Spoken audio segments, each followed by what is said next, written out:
That's not the way you look at things.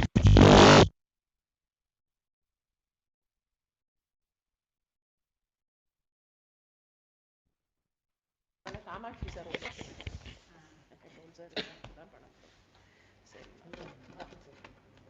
request selection committee meeting.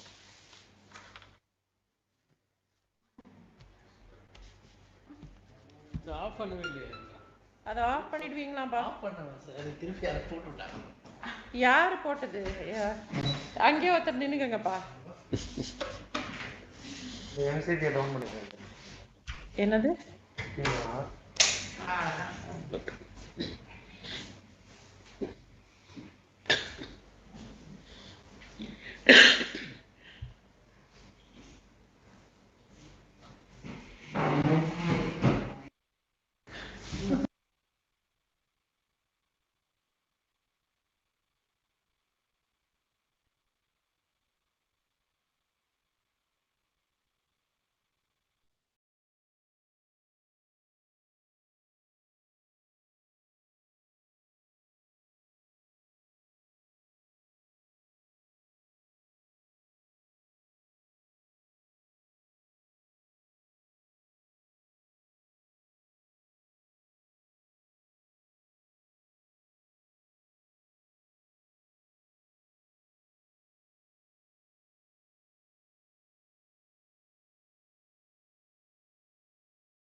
System.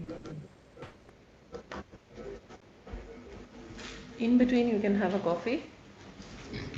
When I'm speaking. While you're speaking, you'll want a coffee? No, I don't.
Adil.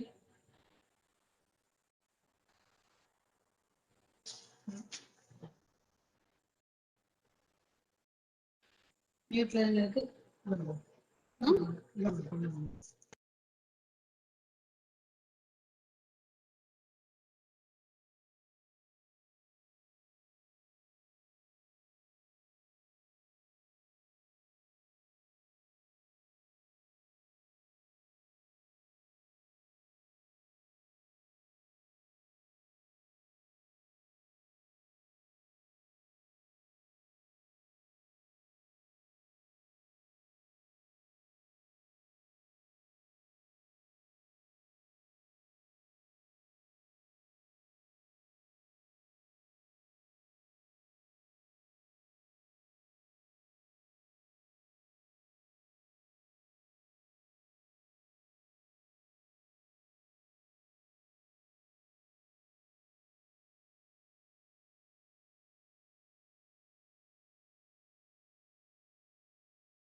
அவரோட wife, she was also my classmate.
Eh,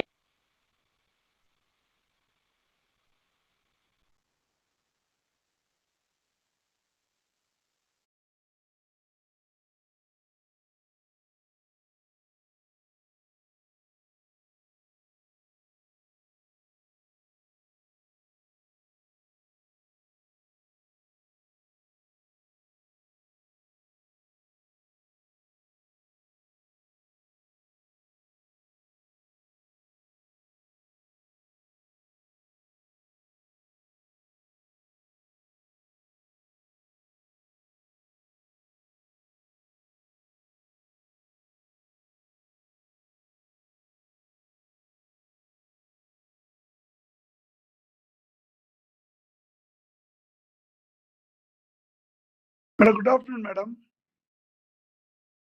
Good afternoon, Dr. Dhanapal. How are you? How are you? Fine, madam. Fine, madam. Thank you, madam. Sending link. Nice To see you. Thank you, madam. Thank you, madam. My dean also joining, madam. Dean Salem also joining. ஆமா உங்க dean வந்துட்டாரா? இருக்காரு madam. Murugesh sir இருக்காரு. பாலாஜி அதன் தேனியிலும் join பண்றாரு. அவர் Theni dean இப்ப. ஆமா அவர் தேனியிலும் join பண்றாரு. Yes. முருகேஷ் சார் ஜாயின் பண்றாரு மேடம். ஜாயின் பண்றாரு. Thank you, madam. Kumar, this reverb வருது. What's the reverb?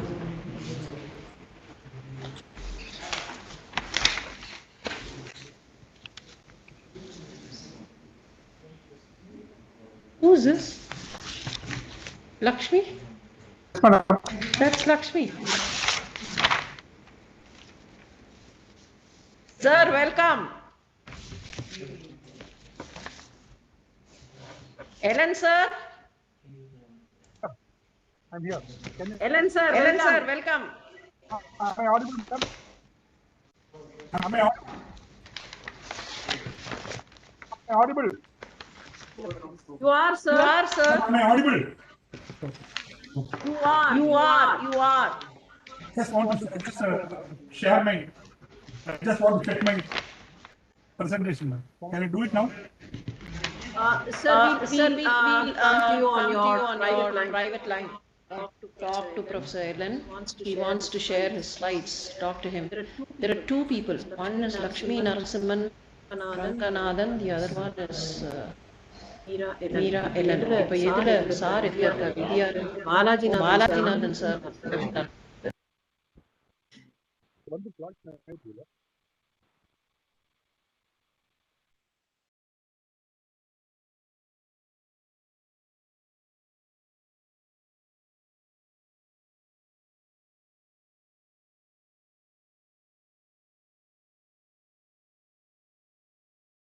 மாதிரி எதிரொலியோட பேச முடியாது.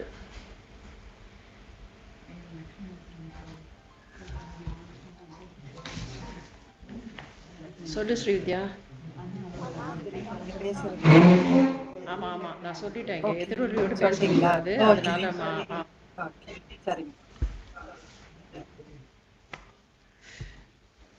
ஸ்ரீவித்யா அவளை லைன்ல கொடுத்துட்டாங்க. அவங்க வந்து டபுளா வருது நீங்க பேசுறது அப்படின்னு சொன்னாடா. அவ வாய்ஸை போட்டு விட்டாங்க. வந்துட்டா.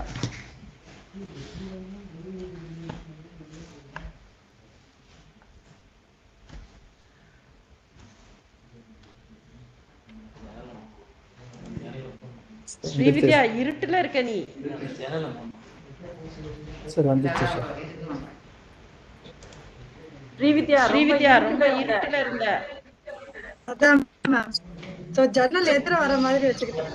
ஒரு காரணம் மியூட் பண்ணி வச்சிருக்கேன். அது காரணம் கேமரா ஆஃப் பண்ணி இது பண்ணி வச்சிடுறேன் சார்.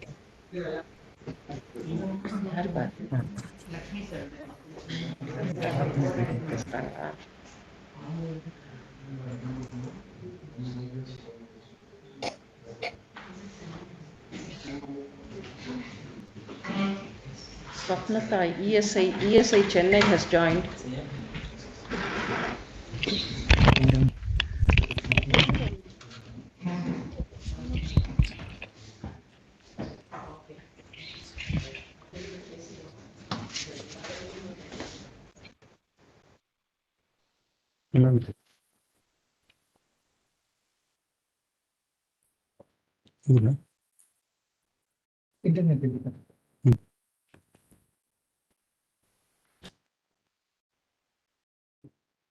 இதுக்கு power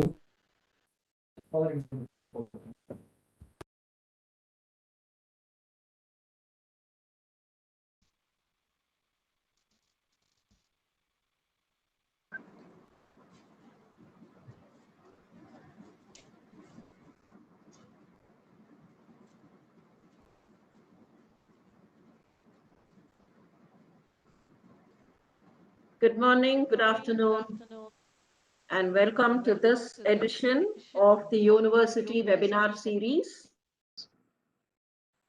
I'm extremely delighted to see senior professors here, Professor C. Rajendran. Welcome, sir, and pranams. I also see Professor Thiruvalluvan, Professor Ellen, Professor Surendran, Dr. Dhanapal, Dr. Tirunavukarasu, Dr. Swapnathai, and quite a number of senior faculty members from across the state. Thank you very much to all those people who have joined us today amidst a very, very tight schedule in lieu of the pandemic situation. Just a few words about this university webinar series.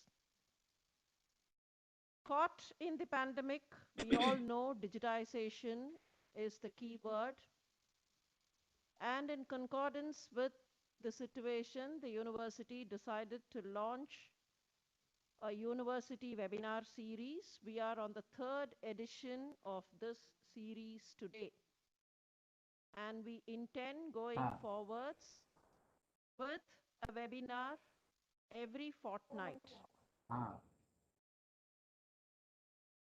Without losing much time on that, I would like to get into this afternoon's webinar. We have two main speakers for the day. Of course, the second speaker is known to many of the members of the medical fraternity of Tamil Nadu. Professor Dr. Lakshmi Narasimhan, Professor of Neurology from Madras Medical College. The first speaker or the opening batsman of the day would be, of course,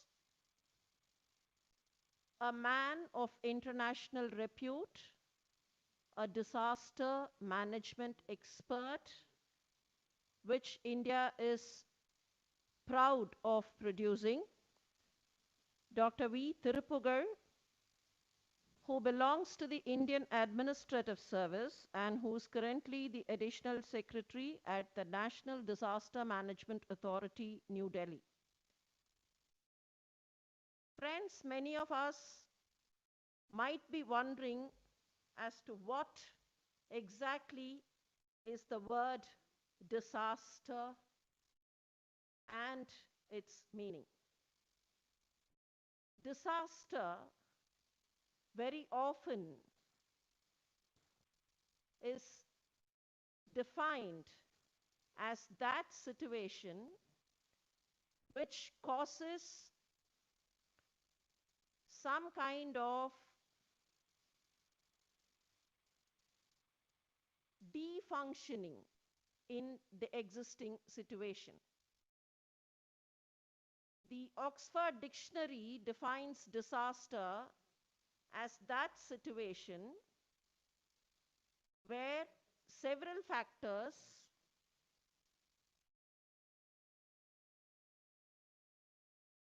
go into causing some kind of defunctioning of the existing. There have been different types of disasters which have been defined. But what I have been intrigued when I read these definitions and the explanations about the types is that call any definition, call any explanation, all the definitions and the explanations seem to be fitting into the current situation we are in. You call it a natural disaster. Yes, COVID-19 is a kind of a natural disaster. You call it something man-made. In a way, it is because we, the humankind, have contributed to the expansion of the pandemic. You call it mass trauma. Yes, the kind of trauma that COVID-19 leads into is enormous. Not necessarily only physical trauma, but then mental, psychological, economic, social, name it, it is all there. Similarly, if we could call this a small scale disaster, large scale, frequent, slow onset, sudden onset, I'm sure people in the meeting hall would agree with me if we say COVID-19 would at some point of time fit into every definition that goes into the word disaster. It is with this idea that we thought we will have a disaster management expert today who would be able to tell us as to what a disaster is. Unfortunately, the medical fraternity is not all the time very well prepared to face a disaster, not necessarily a pandemic alone, but whatever kind of disaster it is, the medical fraternity probably is not all the time ready to face it. I'm reminded of a kind of a disaster that Chennai city faced a few years ago. Many of you would remember the massive accident that we had, a construction site accident that we had in a place called Mugalivakam near Porur. And the medical fraternity had to plunge into action immediately. And if I may be permitted to say, Professor Thiruvalluvan, Professor Surendran, and Professor C.R. would remember, we were not adequately prepared to handle a situation like that. We kind of geared up, but then we did not anticipate. So it is with this idea that the university thought we could make this a learning and an enriching experience by drawing from the expertise of a disaster management expert. And so we have Dr. Thirupugal with us this afternoon. I would now request Dr. Srividya to formally introduce Dr. Thirupugal,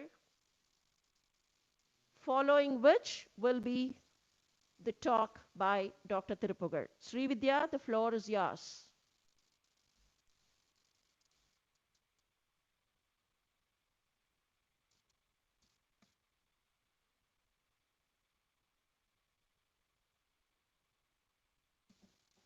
Srividya, are you in? I'm, ma'am, can you hear me now? Yes, yes, ma'am. Please go on. Yes. Okay. Thank you, ma'am. It's a pleasure and a privilege to introduce Dr. Thirupugal.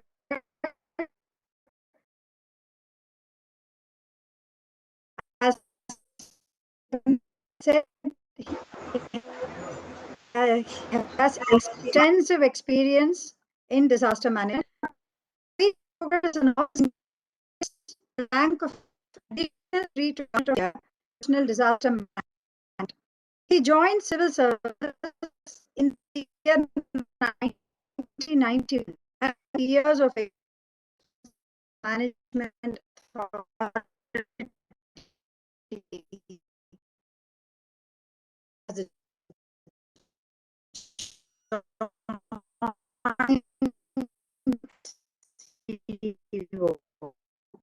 We all remember. Srividya, I'm sorry to intervene. Your voice is breaking. There seems to be a kind of a connectivity issue.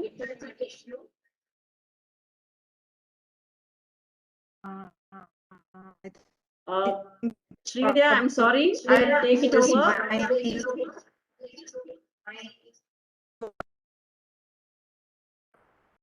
Dr. Tirupugar is an officer of the Indian Administrative Service. Okay, ma'am. He's currently the Additional Secretary to the Government of India.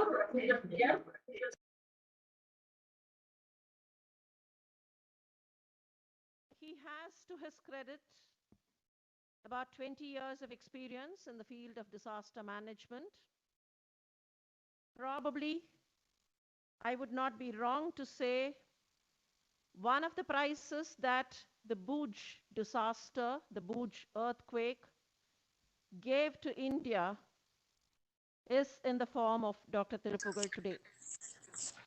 Dr. Tirupugar joined the civil service in the year 1991, served in various district assignments before he was posted as the Joint Chief Executive Officer of the Gujarat State Disaster Management Authority. In addition to his contribution in the Gujarat Earthquake Reconstruction and Disaster Management Initiatives as the Joint CEO, Additional CEO, and the CEO of the Gujarat State Disaster Management. He has also held several senior positions in the government of Gujarat. In addition to his contribution to this own land of ours, Dr. Tirupugar was also the senior advisor, Nepal Planning Commission, and the senior advisor, Nepal National Reconstruction Authority, following the massive 2015 earthquake in Nepal. Currently, he is the advisor, policy and planning in the National Disaster Management Authority, New Delhi. In fact, it is a proud privilege that Dr. Tirupugar had been instrumental in preparing the first ever National Disaster Management Plan of the country, the first national plan to be aligned with the Sendai Framework of Action for Disaster Risk Reduction. He has played a key role in the preparation of several national guidelines, such as the Guidelines on Minimum Standards of Relief, Guidelines on Preparation of Heat Wave Action Plan, Guidelines on Management of Thunderstorm and Lightning, Disability Inclusive Disaster Management, and Temporary Shelters, to name a few. He has authored several book chapters and journal articles related to disaster management. And if I may be permitted, sir, with your kind permission to add, Dr. Tirupugar is also a literary personality. He received his PhD from the Australian National University, Canberra. And this afternoon, the Tamil Nadu Dr. M.G.R. Medical University is honored and privileged, sir, to have you here in our own premises to be talking to us on disaster risk reduction and medical preparedness. Dr. Tirupugar, please.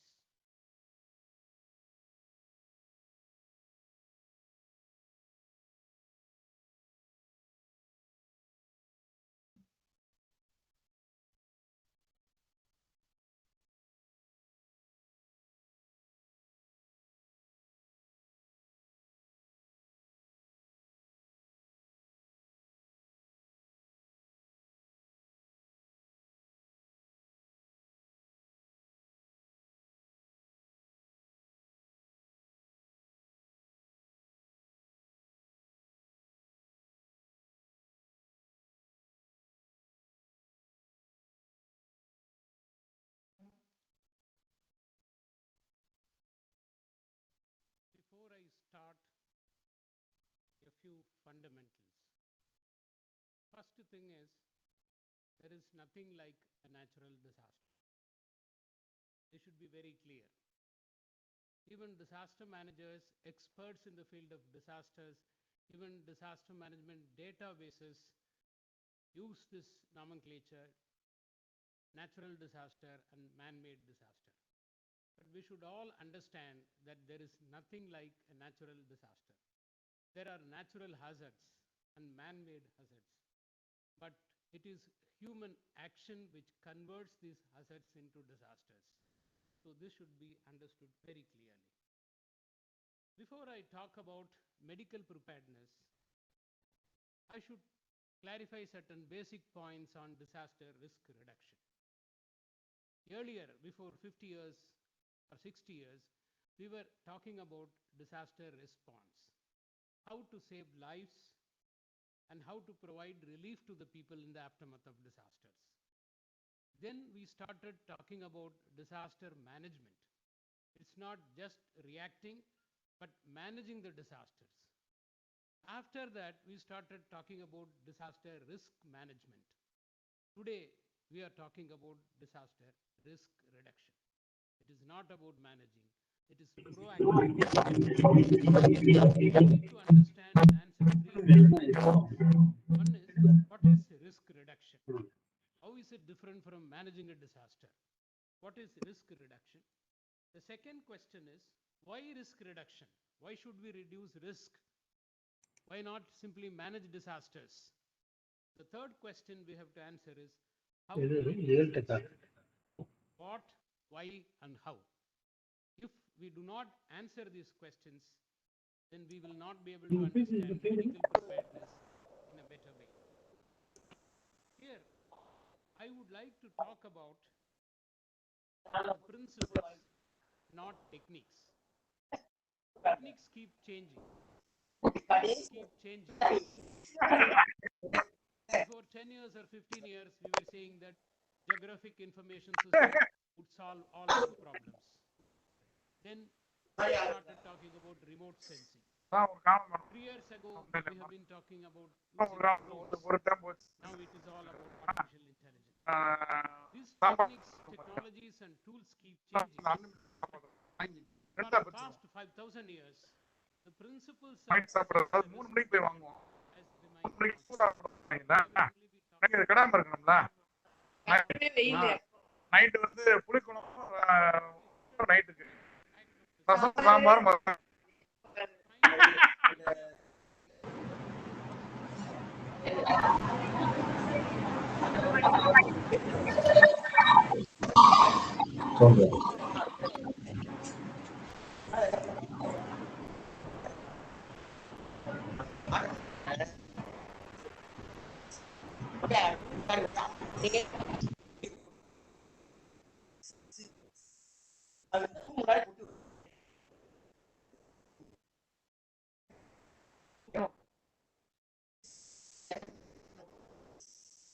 all these factors make Asia one of the worst affected continents in the world. If you look at the total number of deaths and the impact of the disaster in 2019, we find that nearly 12,000 people lost their lives in 2019 in all disasters put together. But we have to remember that in this year, we did not have any outlier event. There was no major earthquake, there was no major tsunami, there was no major killer chemical or industrial accident, hence the number is low. But nearly 1 billion was affected due to disasters. And the total economic loss, despite the fact that there was no major outlier event, was about $150 billion, out of which only 52 billion was insured, which means 100 billion was uninsured losses, and this 100 billion was mostly borne by poor people, downtrodden people who did not or could not insure their assets. If you look at the occurrence of disasters over a period of 20 years, from 2001 to 2020, in terms of countries, China has the maximum number of disasters, 566, followed by USA, and then by India. 336 disasters, major disasters occurred in these 20 years.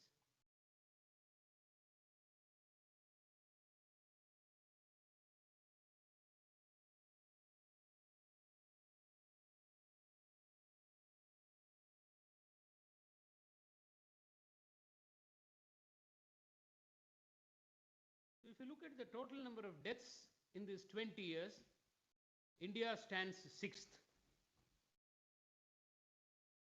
If you look at the total estimated damages from natural disasters, you find USA topping the list. and China, Japan. The more advanced a country is, more economic loss the country suffers, and India stands fourth. In India, 114 lakh crores was the economic loss in this period of 20 years. And if you analyze the trend of disasters, global trend of disasters, you find that natural disasters are increasing. I'm against the use of this word natural disasters, but this is taken from the CRED database, Center for Research on Epidemiology of Disasters. They use the word natural disasters. So I'm not for using this word. So if you look at the trend of natural hazards which got converted into disasters over a period of 118 years, you find that they are increasing all over the world and also in Asia. But if you analyze further and look at the typology of disasters, we find that hydrometeorological disasters are increasing. For example, floods, storms, cyclones, heat wave, cold wave, thunderstorms, all these disasters are increasing. Basically, all are hydrometeorological disasters, probably due to changing climate. Whereas geophysical events like earthquakes, landslides have not increased much. The fact is, the number of disasters are increasing. This we have seen. We have analyzed data since 100 and odd years. In addition to that, new types of disasters are cropping up. Land disasters, glacial lake outbursts, before 6 months, many in India would not have even heard of this word GLOF. But the recent Uttarakhand incident has made people become aware of this GLOF. It's a reality. The Himalayan states are going to suffer from this, and then sea level rise, so on. So new type of disasters are cropping up, and economic loss is increasing every year. We have been able to, not only in India, at the global level also, bring down the people who die in natural disasters, natural hazards, as well as man-made hazards. But economic loss is increasing every year. Economic loss is more in developed countries because developed countries have better infrastructure, they have more buildings, they have more assets. The more property you have, the more economic loss you suffer. The sad part of a disaster is that a disaster like an earthquake, just in 20 to 30 seconds of shaking of the ground can wipe out decades of development or even centuries of developmental efforts. So all that we have been able to achieve over a period of 100 years can be wiped out in 20 to 30 seconds, and we have to start all over again. We also need to understand the hazard profile of India. India is one of the most hazard-prone countries in the world, and it is also one of the most vulnerable countries. India is ranked among the top 5 countries affected by disasters. I showed you in terms of the number of disasters, economic loss, and loss of lives, because 60% of our land mass is prone to earthquakes. We have 4 earthquake zones in the country, and 60% is situated in zone 4, 5, and 3. And 12% is prone to floods. 12% means 40 million hectares of land is prone to floods, and 7,600 kilometers of our coastline is prone to cyclone and tsunamis, and 68%, nearly 2/3 of our land mass is prone to drought. Drought is a forgotten disaster. Now nobody talks about drought because we are not having famines. Nevertheless, economic loss in India is mainly due to droughts and floods. And 12 hill states we have in India are prone to avalanches, landslides, hailstorms, cloudbursts, and glacial lake outburst floods. In addition to that, we have chemical, industrial, biological, radiological, and nuclear disasters happening in different parts of the country. What are the causes? One is the total number of disasters are increasing because we have better reporting. Advancement in information technology and communication, ICT, enables us to record even a small disaster happening in the farthest corner in Himalayas, where even a couple of villages are affected. So this documentation is possible because of advancement in communication and technology, so the number of disasters are increasing. But not only that, increase in population is also responsible. In 1900s, we had 20 crore population. In 1930s, when Bharatiyar was writing, there was a population of 30 crores. That is why he wrote Muppadu Godi Muhamudayal. Today we have 140 crore population, which is nearly 7 times. And more the population, more the assets. And also now people are crowding to the cities. Urbanization is happening very fast. So there is a concentration of people and assets in the urban areas. And the development which takes place in our country is an unplanned development. There is nothing like special planning. We don't pre-decide our commercial zones, residential zones, industrial zones, agriculture zones, green zone. All these are not there. So unplanned development is one of the main reasons for increase in disasters. The other reason is economic vulnerability. In all disasters, all over the world, poor people are the worst affected in any disaster. And not only that, even if people are not poor, lack of sustainable livelihood is responsible for economic vulnerability. I will give you an example of sustainable livelihood. In this pandemic, tourism industry was worst affected. Millions of people all over the world are starving. They had good income, but this pandemic has made their livelihood unsustainable. So lack of sustainable livelihood also creates economic vulnerability. Then we have something like social vulnerability. What is social vulnerability? The way we have constructed our society, the cleavages in the social structure in terms of caste, class, so many other divisions, I will discuss it later, that creates social vulnerability. Now we need to understand what a disaster really is.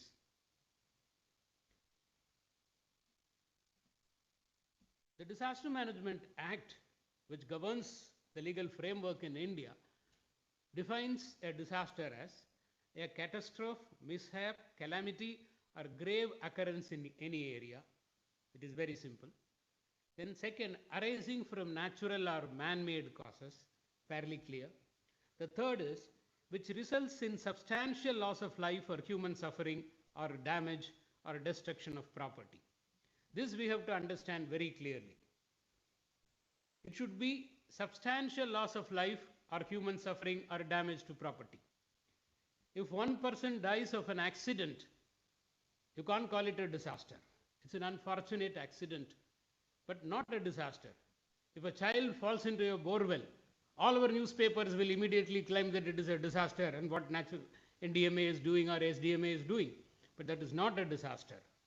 It should be substantial loss of life or property. That is why in road accidents, in 1,000 places, in 1,000 episodes, in 1,000 different points of time, if 1,000 people die, you cannot call it a disaster. It's not happening in a single episode. So substantial loss is important. If the loss is not substantial, it is an accident. It is not a disaster. If 5 people die in an accident, it is not a disaster. If 500 people die, it can be called a disaster. And then the fourth condition is of such a nature or magnitude as to be beyond the coping capacity of the community in the affected area. This is the most important aspect which has to be understood. The incident should be of such magnitude that it goes beyond the coping capacity of the community. The local community is not able to cope up, then only it is qualified as a disaster. For example, if 5 houses are on fire, if the local fire and emergency responses are able to tackle it, it is just a fire accident. It is not a disaster. If 5,000 houses are on fire, then local fire and service, emergency service will not be able to cope up. You have to call fire services from different places, maybe in neighboring districts, maybe from private organizations, and you have to call doctors, medical help will be required, and you have to call police because law and order has to be maintained. The collector has to be there, the SP has to be there. Many agencies come to help because that incident is beyond the coping capacity of the community. Unless these 4 criteria are fulfilled, more or less this is the global definition also, particularly the coping capacity of the community, then only it can be called as a disaster. Before 100 years, people thought that disasters are acts of God, mostly punishment given by God for the immoral activities of people. If God is not happy with the people, it will send an earthquake. Even great people like Mahatma Gandhi thought that natural disasters or natural hazards are sent by God as a punishment. In 1934, Bihar earthquake, Mahatma Gandhi said that this is punishment for the sins of the people, which was not accepted, which was opposed. Then after that, this notion of God sending disasters disappeared, and the notion of an external agent creating a disaster came into existence. This external agent may be a geophysical event like an earthquake or a landslide, or a hydrometeorological event like a cyclone or heavy rain, or a biological hazard like the pandemic which we are suffering now, but it is an external agent. The society is developing, but there is an external force impinging on the society and creating destruction and chaos. So if we accept that an external agent is creating a disaster, then what can we do? We have to have a post-disaster reactive approach. After the occurrence of the disaster, we have to save lives and feed people. But this notion changed. Sociologists started looking at disasters as social constructs. Social constructs mean that the very nature we have constructed the society creates disasters, which converts natural hazards, natural events into disasters. The notion of social, economic, political, and cultural factors creating disasters. I will explain this in the next slide in detail. What are these? One is our social structure, class differences, rich and poor, caste differences, upper caste and lower caste, race differences, white and black, gender differences. This social structure is responsible for the lower class, lower caste, blacks, and women suffering in disasters.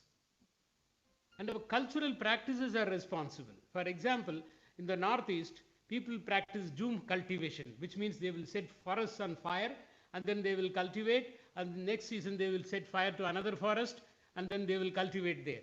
So which creates a lot of forest fires. So certain cultural practices are responsible. And we all know this. Lower caste forced to occupy unsafe places. If you go to many villages, you will find people belonging to the lower caste occupy the flood-prone areas, low-lying areas. That is how the society creates villages. Fourth is, if you come to cities, urban areas where caste may not be known also, poor people are forced to occupy unsafe places, hazardous places. That is where they can buy land. That is where they can encroach. So they live in unsafe conditions. Because of these reasons, a disaster of the same magnitude may affect people differently based on the social structure. This has to be understood. Other important point which we have to understand is risk. What is risk? Disaster risk particularly. Disaster risk is a function of hazard, vulnerability, and exposure and capacity. It is directly proportionate to the hazard, vulnerability, and exposure, and inversely to the capacity. I am not saying that it is a straight multiplication. I have used this function. Hazard, all of us know. The hazard may be an earthquake, or it may be a cyclone. There are different intensities, different magnitude of the hazard. The more the magnitude is, the more risk it will create. And vulnerability, the second factor is, vulnerability simply means weakness, susceptibility. More vulnerability you have, the more weakness you have, the more risk prone you are. Third is exposure. Exposure, the area exposed, the assets exposed, the population exposed. If a disaster occurs in a desert, the population density will be less, so asset density will be less, the exposure will be less. Whereas if a population occurs in a metro, then population density is more, assets are more, people are more, exposure is more. And finally, capacity. The more capacity we have in terms of money, in terms of human resources, in terms of equipment, we will be able to absorb the risk. So this equation has to be understood very well. As far as natural hazards are concerned, we cannot directly have control over the hazard, but we can certainly reduce vulnerability, and we can certainly reduce exposure and increase our capacity to cope up with disasters. In risk, there are many classifications. One is objective risk. Objective risk is the way experts understand risk, the way I and you will be able to understand risk. But experts understanding risk is not going to solve the problem of risk. It will not lead to disaster risk reduction. But there is something called subjective risk. Subjective risk is what people understand, lay people understand as risk. I will give you an example. Even today, even the most educated person thinks that an air journey is more riskier than a journey by the road. Traveling by car is safe and compared with traveling by an airplane. But in reality, a journey by the airplane is 6,000 times more risky than a journey by car. My traveling from here to Delhi by flight is much more safe than my traveling from here to the airport. But generally people think that journey by air is more risky. This is called subjective risk. The biggest problem we have in our country is we are not a risk-sensitive society. This slide tells all. We are not a risk-sensitive society. We are not a risk-averse society. So we don't take any precaution. Educated, rich, urban elite. You see this girl is talking on her mobile while driving a car, educated, and uneducated rural person. Both are insensitive to risk. This is a major problem we have. I will give a comparison. For 10 years, if you take the statistical data from 2005 to 2015, in all natural hazards, we lost about 28,000 lives, 27,420. But in only road accidents, we lost about 13,99,313 people, which is 510 times. And these road accidents, mainly the loss of life is because people are not wearing helmets or seat belts. Despite this, we don't want to wear helmets and we don't want to wear seat belts because we are not risk sensitive. Why are we not risk sensitive? Because every day we take a lot of risk. So risk is not something you take during the time of a disaster occasionally. If you want to go to your job from your home office, so you have to take risk. And if you are taking everyday risk, how you will be sensitive to a disaster risk which will happen after 50 years or 100 years?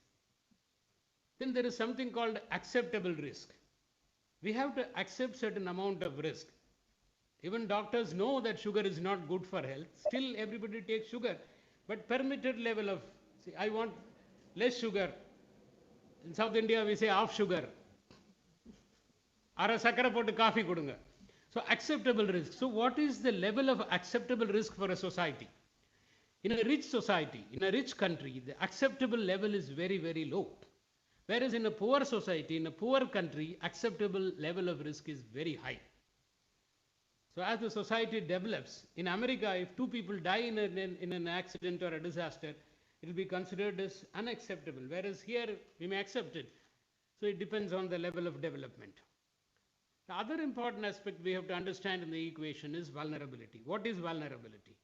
There are many types of vulnerabilities. First is the vulnerability of the built environment.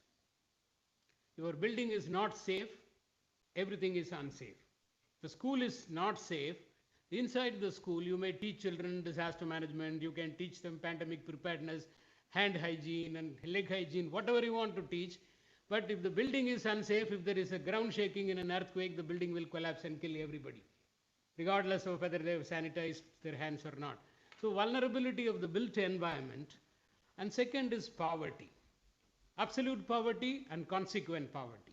Absolute poverty is I am perpetually poor.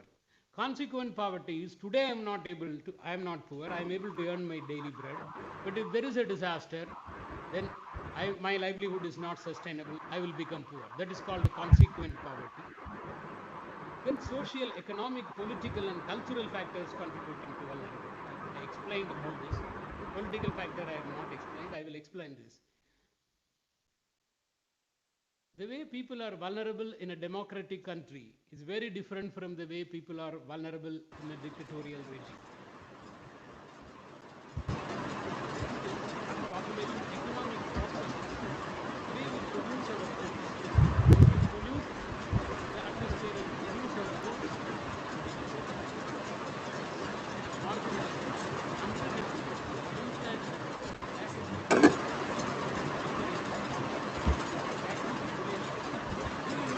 regulation, there is lack of enforcement.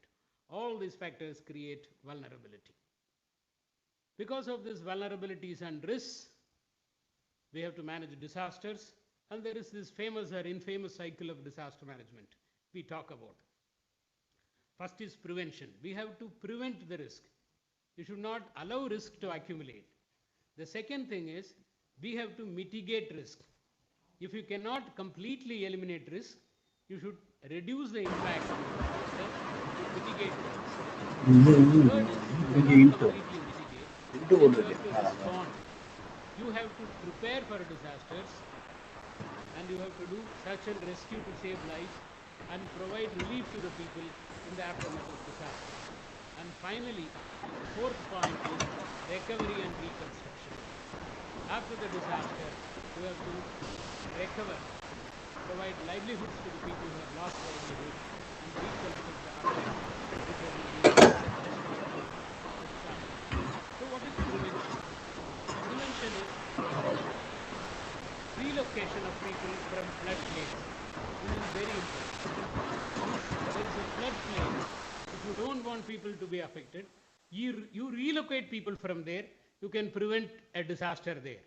You avoid building all the fault lines so that you are not affected by the earthquake, and prevent settlements in the hazard-prone zones. These are all preventive measures. And mitigation measures are the measures aimed at reducing the impact of the disaster. There are two types of mitigation measures: structural mitigation and non-structural mitigation. Structural mitigation measures are those measures which are connected with the physical structure, but following the building codes and constructing the structures. There are building codes for earthquake, there are building codes for cyclones, there are building codes for fire. So if you follow these building codes, structurally your building will be safe. And there are non-structural mitigation measures. How you arrange the movable things in a building. That is called a non-structural measure. The way you keep a cupboard. If you don't keep this cupboard or bureau or almirah fastened to the wall, if the ground shakes, it may fall and kill people. So we need to also undertake non-structural measures. And you need to prepare for disasters. Unless you have trainings and capacity building activities, when the disaster occurs, you will not be able to save lives. Preparedness. And then better response and recovery. You should have equipment, trained forces to save the lives of people when the disaster occurs. And finally, reconstruction. Reconstructing better than what it existed before. That is building back better. Sendai framework for disaster risk reduction has given 4 priorities. One is understanding risk, improving risk governance, third is investing in risk reduction, and fourth is improving early warning, preparedness, and building back better. Unless you understand risk, you will not be able to reduce it. Unless you have good governance mechanisms, you will not be able to implement projects to reduce risk.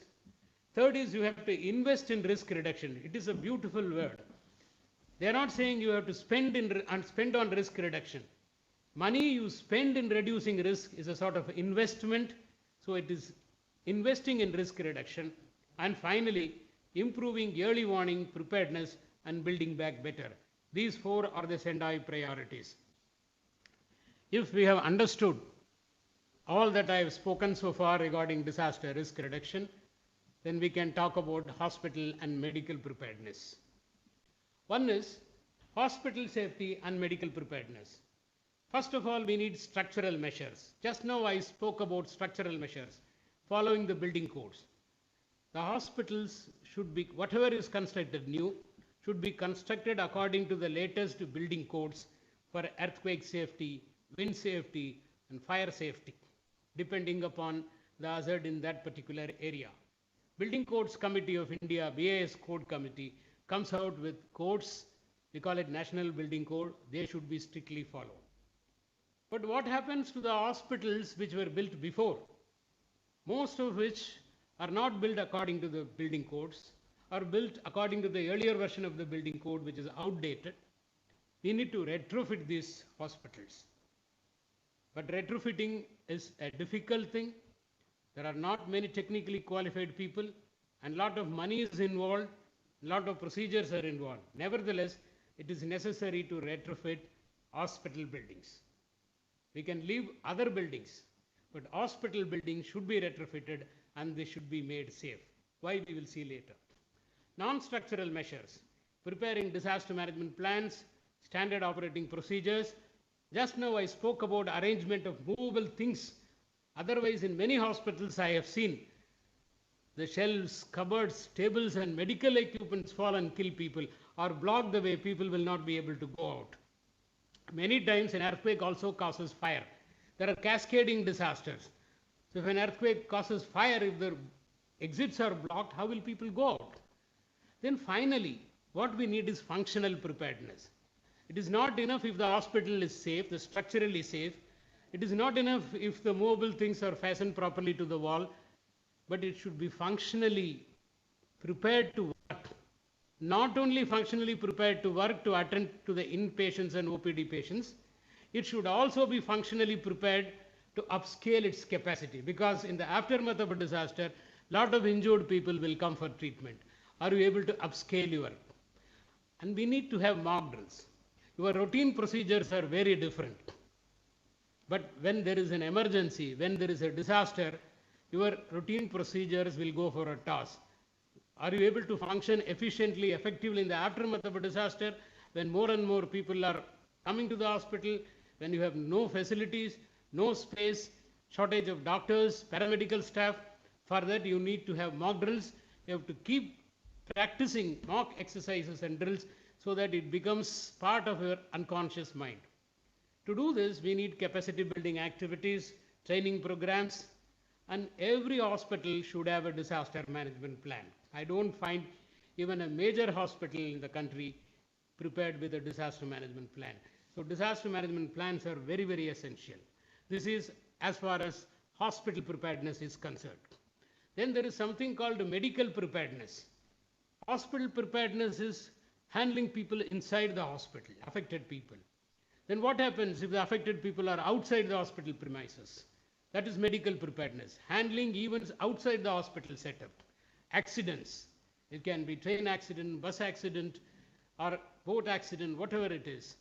And then crowd-related accidents, stampedes, disasters like earthquakes, pandemics. You may need to treat people outside your hospital setup.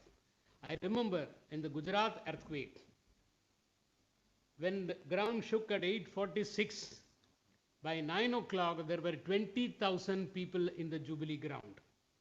Because the civil hospital collapsed, the government hospital collapsed. It killed 80 people, including paramedical staff. So there was no hospital. It was a 200-bedded hospital, I think.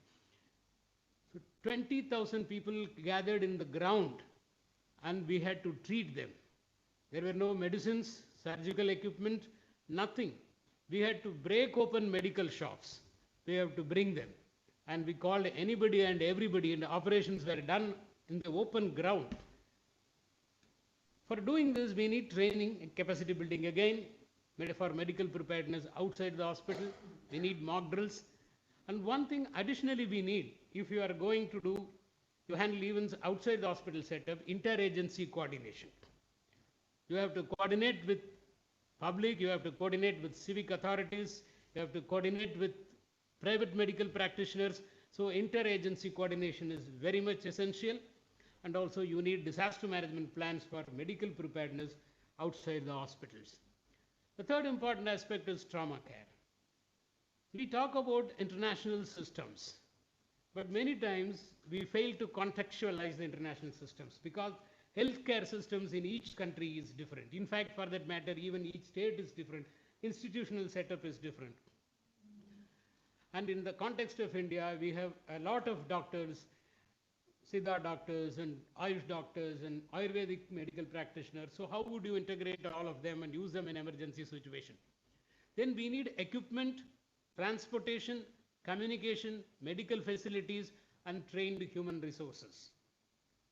Third is networking among hospitals. If you want to handle patients, I have handled this. In the aftermath of Gujarat earthquake, we treated 160,000 people for orthopedic injuries. We airlifted patients and we took them to Bombay. We brought these patients to private hospitals, not in the affected district of Kutch, Surendranagar, Jamnagar, but we brought them to Ahmedabad, Sabarkata, Banaskanta, all other districts which were not affected much. We took them to private hospitals. So networking among hospitals is important, and we need a legal framework. Without a legal framework, how will you operate? I tell you why this is required. After Gujarat earthquake, I told you, large number of orthopedic surgeries were conducted in the open ground, and many patients developed post-operative complications. We had to face many public interest litigations. So at that time, the priority was saving the lives. We cannot say this sterilized atmosphere is not there, perfect equipment is not there, and trained doctor is not there. We had to treat and save lives. We have to understand two important things. One is golden hour, which is treating the patient within 1 hour to save the lives. And the second component is golden period, treating within 24 hours so that they don't develop complications later immediately. For this, we need a legal framework.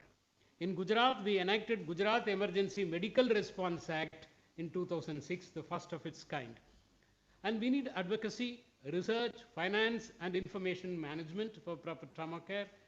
And also our disaster management plans should focus on trauma care very importantly. Then managing pandemics, the latest topic, all of you know more than me. And managing mass gatherings at religious events. It is not very easy. One who has managed will understand the difficulties involved, and managing rail and road accidents and chemical and biological incidents and natural hazards. What is the impact of disasters on healthcare facilities? This has to be understood. There are 4 aspects: people, process, infrastructure, and capacity. All are affected in a major disaster or a pandemic. First, if you look at people, scarcity of manpower. We all experience this now. It happens in major disasters also. Second is mental and psychic well-being of the staff. Again, this is also very clear. I don't need to explain. The current context is very well known. And as far as processes are concerned, disruption of normal processes. Your normal routine process will not work. So we have to change our processes, and chaos due to disaster. We should be able to live with certain amount of chaos, manage certain amount of chaos. That is why mock drills are important. Third is infrastructure. Either infrastructure is completely destroyed, like the case of Gujarat earthquake, civil hospital collapsed, 1,500 health sector buildings, PHCs, CHCs, hospitals, sub-centers collapsed in Gujarat earthquake, 1,500 buildings. So complete devastation and destruction of the health sector buildings, or it may be overwhelmed like what's happening right now today in the case of the current pandemic. And as far as capacity is concerned, no training, and most are first timers. So there is a lot of spontaneous volunteerism we find in our country. But sometimes without training, that spontaneous volunteerism becomes a hindrance rather than a real help. So how disasters impact these 4, people, process, infrastructure, and capacity, we have to understand this. So what we have done in NDMA, one is for medical preparedness and mass casualty management, we came out with guidelines in the year 2007. And for biological disasters, focusing on pandemics, guidelines was issued in the year 2008 after H1N1 episode, which talks about everything which we are talking about hand sanitization, hand wash, wearing of mask, social distancing, PPEs, everything is discussed there. Unfortunately, many people, many doctors, many hospitals never even bothered to read this. Third is hospital safety. In the year 2016, NDMA came out with guidelines for hospital safety because we find that many hospitals either collapsed or functional, now becomes non-functional disasters. Many fire accidents in hospitals were witnessed. So we came out with guidelines for hospital safety in 2016. And also NDMA has several research publications. One is beyond pandemic preparedness. We looked beyond pandemic preparedness, that is how to have business continuity, how to keep essential services moving on. The other guidelines is on management of dead people. How would you manage dead people, disposal of dead, and minimum standards of medical care and relief shelters. All these guidelines are available in NDMA website. In the year 2019, NDMA prepared its revised disaster management plan. I was instrumental in preparing this plan, in which we have clarified the roles and responsibilities of different stakeholders. What is the role of Government of India, state governments, state disaster management authorities, health departments, local self-governments, voluntary agencies, research institutions, private sector organizations, philanthropic institutions. Everything is clearly mentioned in this National Disaster Management Plan. Our guidelines and plans talked about many things which in this pandemic everybody is realizing which should have been done. We are doing it now. One is mapping of all hospitals and primary health centers, including private nursing homes and their capacities. Guidelines said this many years back. And medical facilities in places nearby big cities like Delhi and Mumbai. We knew that metros are going to be worst affected, so we need to map the facilities in the nearby districts and develop them so that the spillover cases can be taken over there. And availability of mobile hospitals, and if they are not adequately available, acquiring them. State and city level mock exercises highlighting the medical preparedness measures for biosecurity and point of entries of medical readiness. Emphasis on preparation of hospital disaster management plans. We also conducted a lot of courses in NDMA, several regional programs like health course, health emergencies in large population, working closely with agencies like WHO, and training rapid response teams for CBRN response. CBRN is chemical, biological, radiological, nuclear response. And we conducted courses in advanced trauma life support for doctors, and advanced trauma care for nurses with the help of AIMS. Strengthening medical response wing of NDRF. This is a very important aspect. Any search and rescue team going out should have a medical team along with them. Even if it is a local fire and emergency service, they should go. In Western countries, I have seen there is a rescue team comprises of 3 people. One is firemen or rescue workers, the second is policemen, the third is doctors and paramedical staff. They go as one unit. Not like this, the firemen go and they start ringing up to the hospital. No, it is not like that. It should be one integrated unit which should be moving.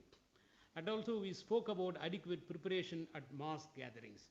NDMA has issued guidelines for this also. And then GIS mapping of health facilities, biosafety, biosecurity, stockpiling of equipment, and social media awareness campaign through Facebook and Twitter.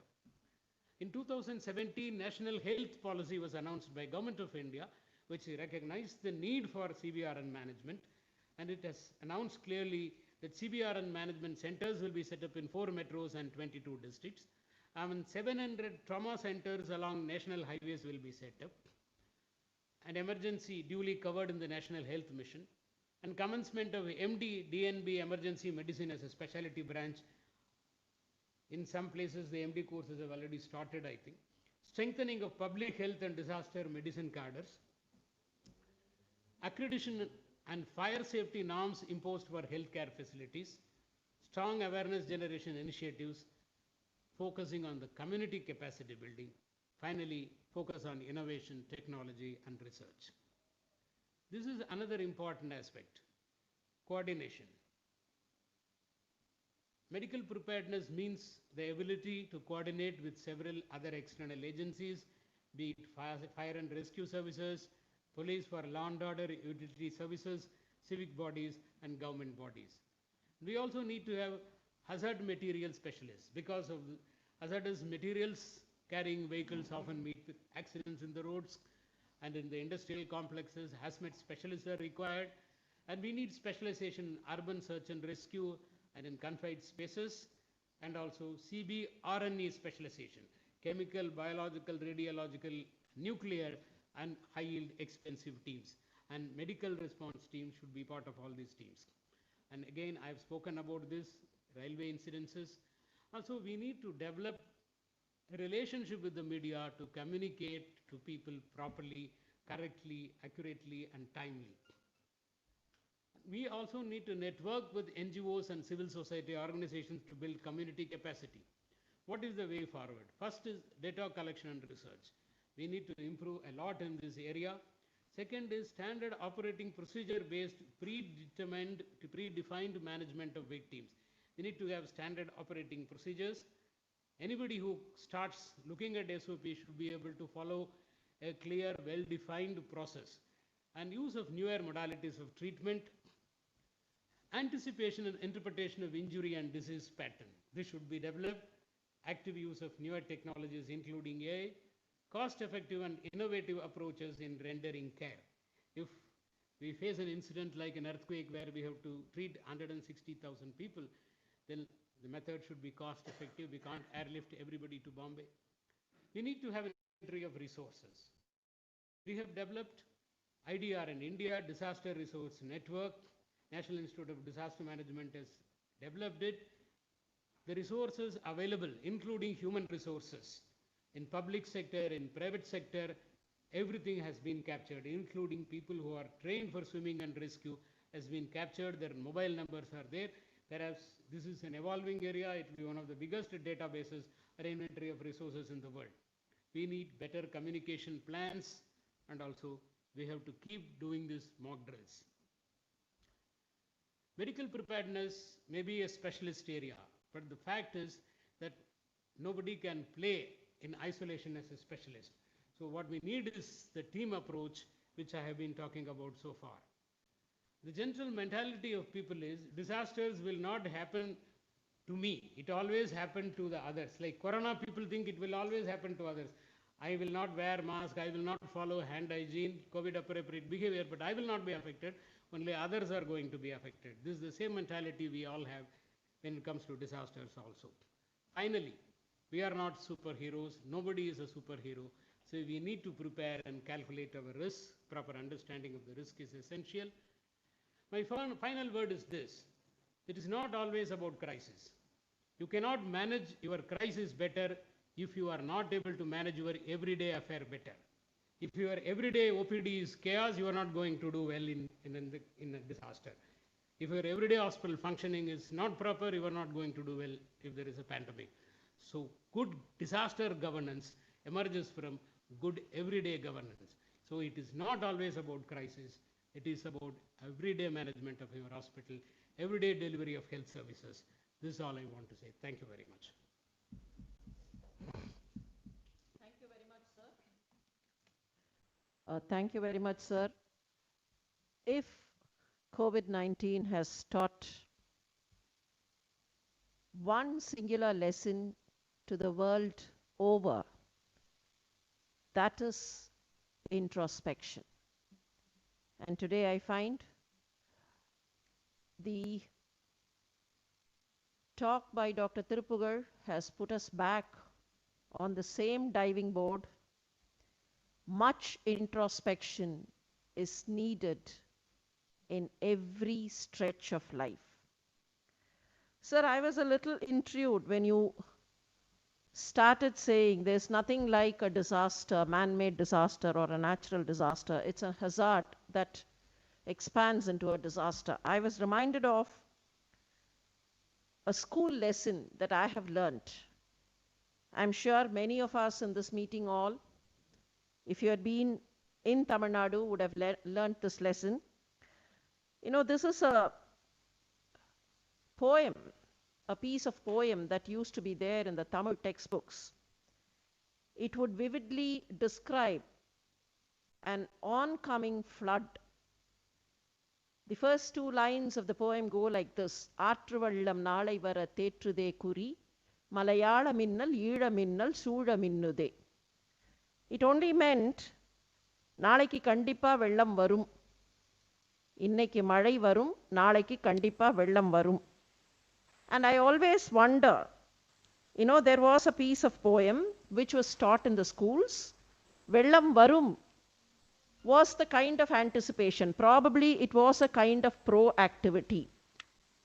We did not fear the oncoming flood, but then we thought we should get prepared. And where are we today when we think the advent of rain itself is something like a disaster? And your idea that there should be mock drills is very well taken, sir. I suppose that is the way forward. And I do find a very senior professor here, Professor C. Rajendran. Sir, are you in? And Professor Surendran. Can I request both Professor C.R. and Professor Surendran for some remarks from your own expertise and experience and what has been already discussed? Professor C.R., please.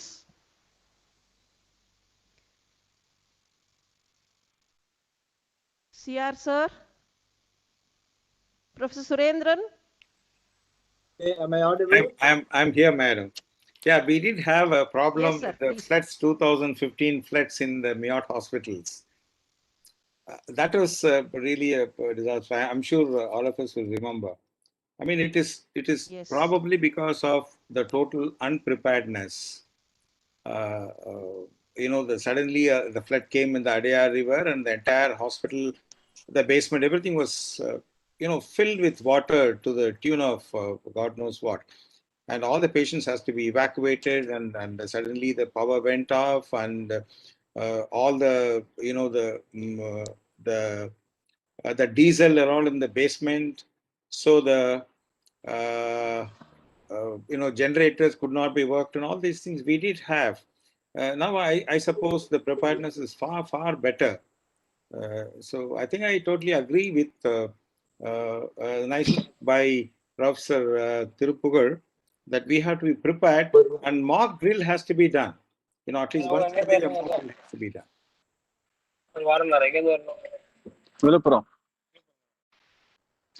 True, sir. We always think if it's mock drill, we always have been given to understand that mock drills are done by uniformed services people. Fire services, there'll be a mock drill. Police, there'll be a mock drill. We've never even imagined that the medical fraternity will have to have mock drills. And I think that's a very valid lesson taken in. And as far as what was told about Bhuj and the earthquake, and the kind of things that can happen even to a hospital. This is for the information of Dr. Tirupugar. Sir, I was part of the relief team which went from Tamil Nadu to Gujarat during the Bhuj earthquake. And I still have those photographs with me where the entire civil hospital was ripped apart. The entire hospital was ripped apart, and I still remember the theater light was hanging. The operation theater was in the first floor, and the theater light was hanging. And when we were involved in the relief work, what you said is absolutely true. We had to kind of involve even small little boys, people who were not qualified, little boys like, 8 years and 10 years, and come with us and do some kind of surgical procedures out in the open.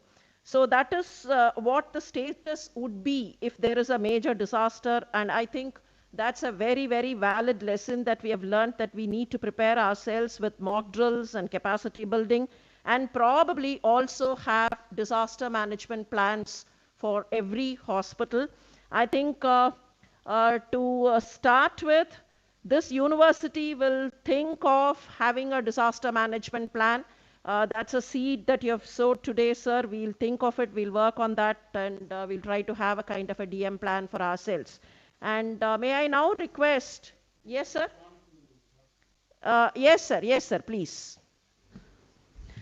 See, this incident in M.G.R hospital, very sad. Sudden flood in Adayar River. The thing is, when we plan such a big hospital for crores and crores of rupees, we should have some risk informed planning. A hazard risk assessment should have been done. It is not that the river was created by the rains, heavy rains. No. There was a creek running there and it is a low lying area. So when we do an assessment, when we have risk informed planning, all this could have been understood and the hospital could have been constructed accordingly. So it is very simple. So a pre-disaster risk assessment for major hospitals.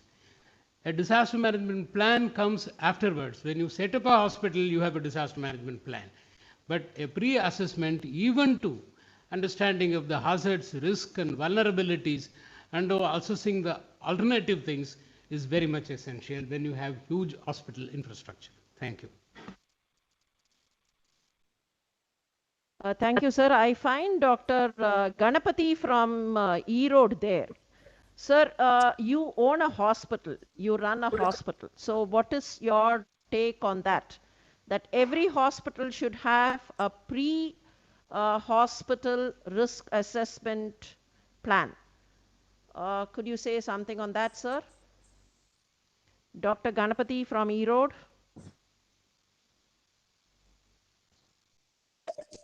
Is it audible? Yes, sir. We can Yes, see. ma'am. Yeah, you're audible. Please. You are absolutely correct. And fortunately, I am the director of the comprehensive trauma life support course. Trauma life support course. I am the national director. Even now, I represented the international trauma course in the webinar. And we usually conduct conferences. And last conference we conducted in Hyderabad, where we had an excellent disaster scenario along with the doctors. So it is absolutely necessary to have, for example, we have we have to get a fire license, we have to get other license. Similarly, we should, in the plan itself, they say if you want to construct a hospital nowadays, you have to get 72 signatures to get the plan. Similarly, the disaster plan should be involved in the hospital, and we should get the signature of that also. Then only you can proceed constructing the hospital. That is my idea. Thank you, madam. Madam, can I tell something? Thank you, sir. Madam, VC madam. Hello. Yes, sir. Please, sir. Please, you're welcome, sir. Sir, நீங்க எப்ப எது சொன்னாலும் நாங்க கேட்டுக்கிறோம் sir. வாங்க sir. Vanilama, it is our duty as a university to bring this as one of the curriculum right from the first year. There should be a graded curricular activities for the first year, second year, like that, till they complete at least the house agency. So we should have a graded introduction of the curriculum activity that should be a part of the internal assessment, so that at least those students studying medicine should go with a concept of how to handle a situation of disaster, because we do not know when the disaster will strike. So in our MMC, we used to conduct some of the mock drills now and then, firefighting, flooding, or some kind of any fall, or even wall collapse. These are all some of the commonly encountered in the recent past. So we should be prepared mentally and also physically with a lot of creativeness, awareness, so that the education also should include this system syllabus, so that we can take this message to the school level also. From the 6th standard to +1, we can do this. So according to the individual's understanding capacity, and also at all levels, so that every house, when I started this basic life support course, my vision was every house there should be a one basic healthcare provider. That was my dream. So with that, we can open this even to the public also. So this is my suggestion. Otherwise, whatever Dr. Pogal has told, very well taken, and also all these things will come into play. Thank you. Madam, with the permission of madam, can I say something, yes, madam? Sir. Yes, sir, Ellen, sir. Yes, Madam, sir. Yes, sir, Ellen, sir. And a wonderful talk by our IAS officer, Dr. Thirupugal, said that my nostalgic, when I finished MBBS and started my career in Northeast, I was exposed to 4 Brahmaputra floods and 2 head-on collisions and then I realized each one taught a lesson. And I realized that when blood was supplied for relief work, when we carried that in that atmosphere, it all got fungated. People are waiting in hunger, and then we realized that this is not the kind of food stuff which you carry. I was absolutely, I didn't have any clue at all at that time. It was because we were not exposed. As completely agree with Professor Rajendran that we should have an exposure at the college level. I was fresh from college when their Northeast posted for flood relief duty. The second year, they gave rice and potatoes. Unfortunately, there is nothing, kerosene was missing. They were not able to, such a damp atmosphere, not even the matchstick was working. So even if they give it, they were not able to. So these things you realize every year, it teaches the life and death, teaches you a lot of lessons and make you prepared better for the next time. Each year I learned so many things and it was nostalgic to hear from Mr. Thirupugal sir. I'm very thankful to you for bringing out the preparedness is the mantra, and all of us have to prepare. Now, even during the pandemic, we are now increasing the capacity building every day. We are creating new beds, creating oxygen facilities. We are creating, so wonderful talk at the right time, sir. Thank you. Thank you, Professor C.R. sir and Professor Ellen sir.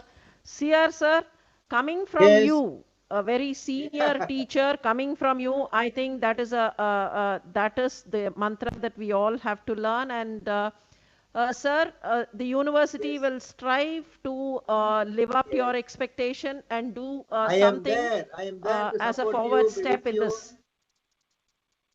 Thank you, sir. Thank you, sir. Yes, sir. Thank you, sir. Thank you, sir. And we move on. COVID has taught us many things. But then the experiences that we have had with COVID had not been pleasant. Many experiences had been grueling. However, every experience still is a teacher. And here we have Dr. Balaji Nathan, the Dean of TNMGR Medical College, who would share his views on the COVID experience.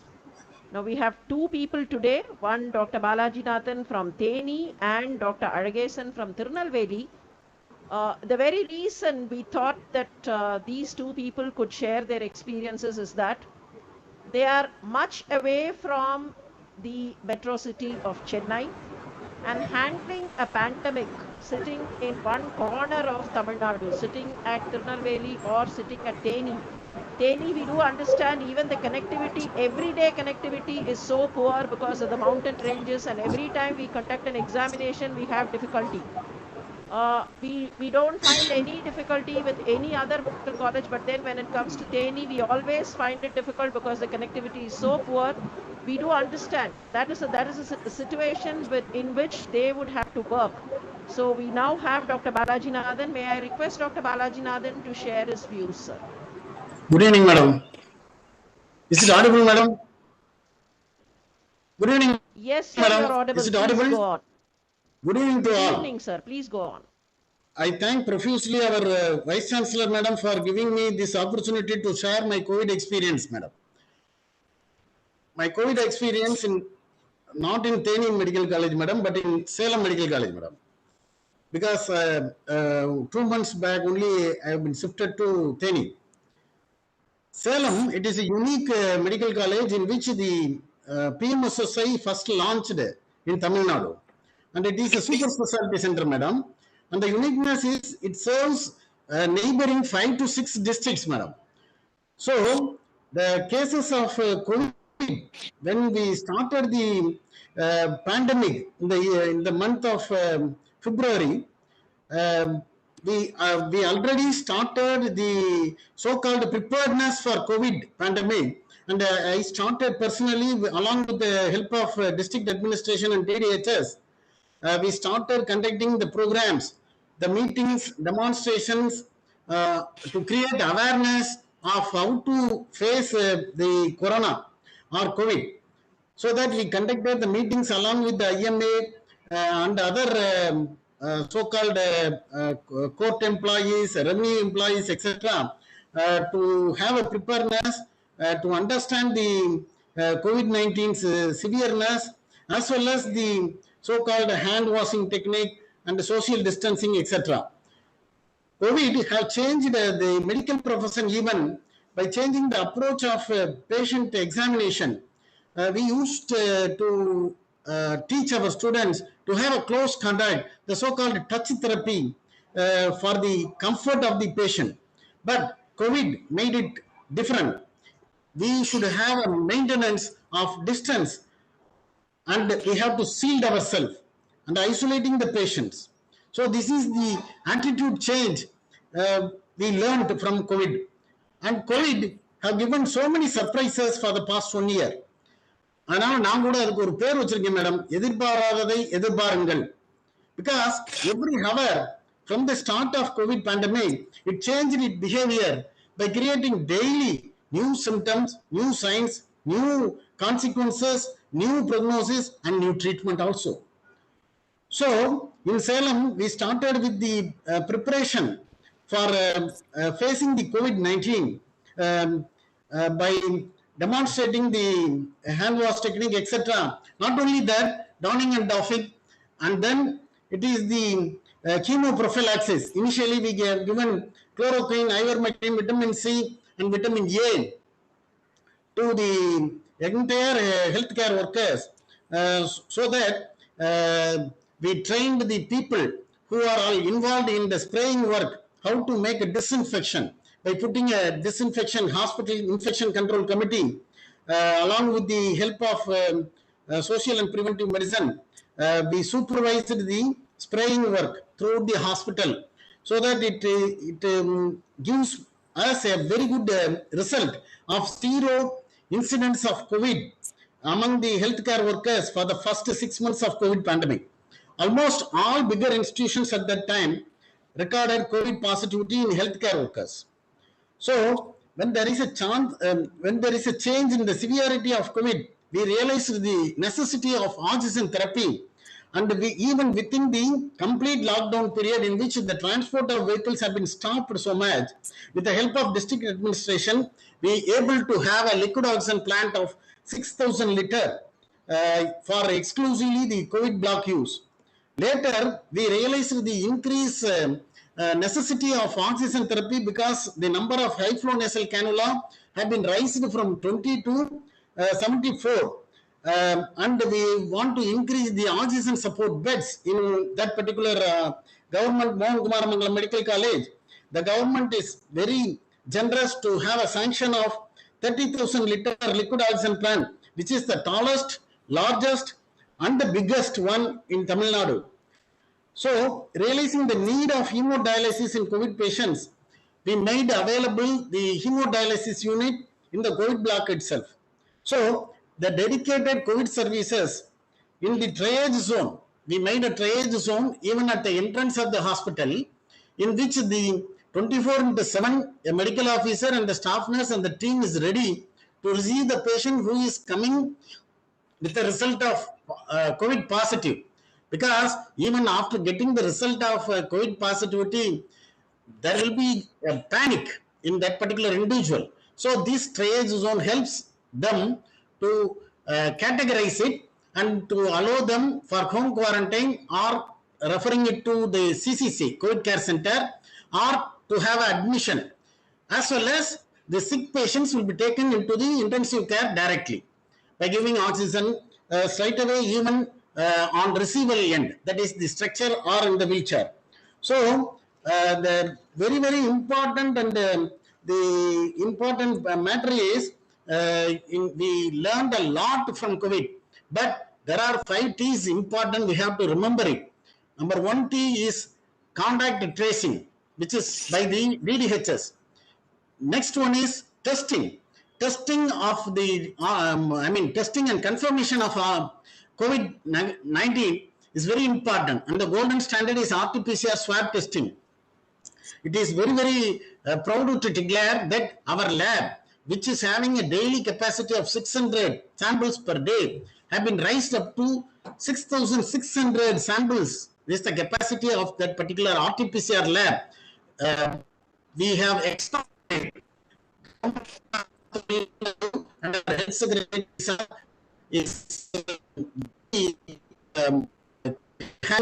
lab which worked 24/7, and almost they crossed 6 lakhs samples completed as on date. So this is an excellent development of infrastructure in Salem Medical College Hospital to handle the test. Not only the testing, even after getting the test over, the result announcement is totally online automatic announcement system, which is inaugurated by our district collector in 15th August. So everybody who is having a agony, mental agony after giving the test, whether the test is positive or negative like that, will be personally informed through their cell phone by downloading the app in which the result is in a printed form. So testing have been improved much. Then the so-called investigations in the triage zone, we have made a setup of every basic investigation, X-ray, CT scan, swab testing, etc., in the same area adjacent to a ARI-OP. So that the patient is not going to mix up with the non-COVID block. So it is having a separate entry and exit. So realizing the intensive care therapy to save the life of the patient, we made it available, extending about 100 intensive care beds, which is exclusively posted by the team of doctors, staff nurses, etc. 24/7. Then we realized the need for post-COVID care for these particular patients.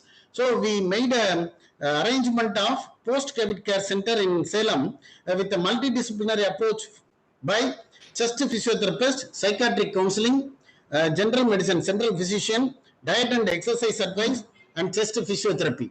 So most of them don't want to come to that particular post-COVID care center. We made about 5,000 tele-counseling from this center, so that everybody is having a sense of relief. So realizing the importance of vaccine, we started a vaccination center inside the hospital at the entrance, so that we know the importance of 100% coverage of vaccination by health care workers, and we almost achieved 86% on as on date. So we had so many difficulties in facing the first wave of COVID-19 in the year starting the year 2020, and now we are having enough infrastructure, experience, training, and we are having a preparedness now to face the second wave. Second wave may be different from first wave, but the changing behavior of COVID with this particular our program, that is planning and the coordination between the first of all in the district level, revenue, police, plus the medical team. Inside we are having a dedicated,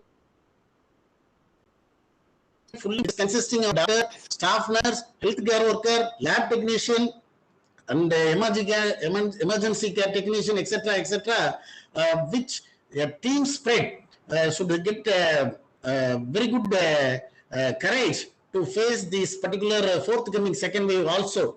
So that regarding the treatment plan, etc., even though we have much experience in using all the drugs like remdesivir, the so-called anticoagulant as well as anti-inflammatory drugs, we are having enough idea now to have our own plan of treatment strategy according to the guidelines by the government of Tamil Nadu. We prepared now to face the second wave.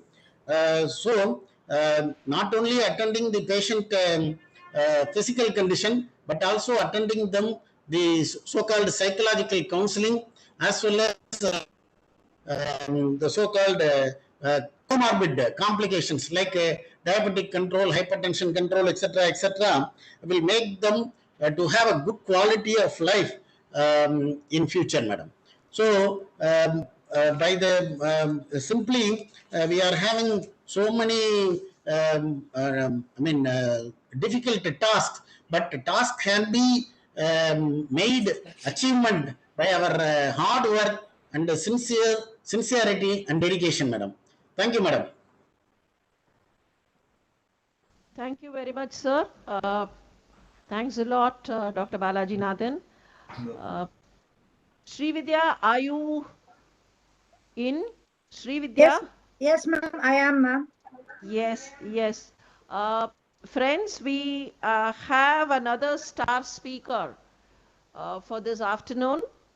And what interests me more is that he wants to say something about Madurai Malli and Chennai filter coffee. So we are at around 4 o'clock in the afternoon, the early evening, probably time for a cup of coffee, and then someone reminding us about Chennai filter coffee at 4 in the evening is something very welcome. I think most of us in the meeting hall have no anosmia, and we are already able to smell the fragrance of Madurai Malli and Srividya. Can you say something about Madurai Malli and filter coffee? Over to you. Ma'am, thank you, ma'am. As everybody, I'm eagerly awaiting what sir is going to talk about that. Before that, though sir is known to everybody, I would like to introduce him to the audience. I'm really happy to do that. Dr. Lakshmi Narasimhan graduated from Madras Medical College and did his master's in internal medicine in another MMC, that is Madurai Medical College. Sir pursued his super specialty neurology from the prestigious Institute of Neurology, Madras Medical College, in which now he holds the post of director and professor. Sir, we all know he's a very skilled clinician, known for his clinical acumen, but also as an excellent academician. He has authored many books, journal articles, and is editor of many national and international journals. He is a member of various academies and associations. I don't think time will permit for me to recount everything. But to name a few, he is editor of He is a treasurer of Indian Academy of Neurology, international advisor of American Academy of Neurology, executive member of World Federation of Neurology. He is a licensed member of the World Health Organization on the neurological policies. He is a recipient of the Best Doctor Award from the Government of Tamil Nadu. And now he's going to speak for the Tamil Nadu Dr. M.G.R. Medical University webinar, from where he got 2 awards, one as the best teacher and another as the best doctor. He has also been awarded as a Distinguished Physician of India by API 2021. Sir, I don't want to take up more of your time. We are all eagerly awaiting for your story. Please, sir. Thank you.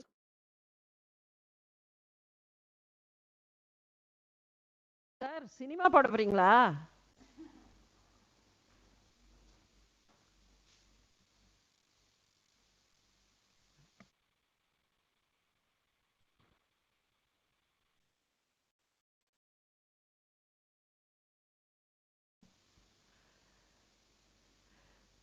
Sir நீங்க நியூராலஜிஸ்ட்னு நினைச்சோம். எப்ப sir movie டைரக்டரா நீங்க?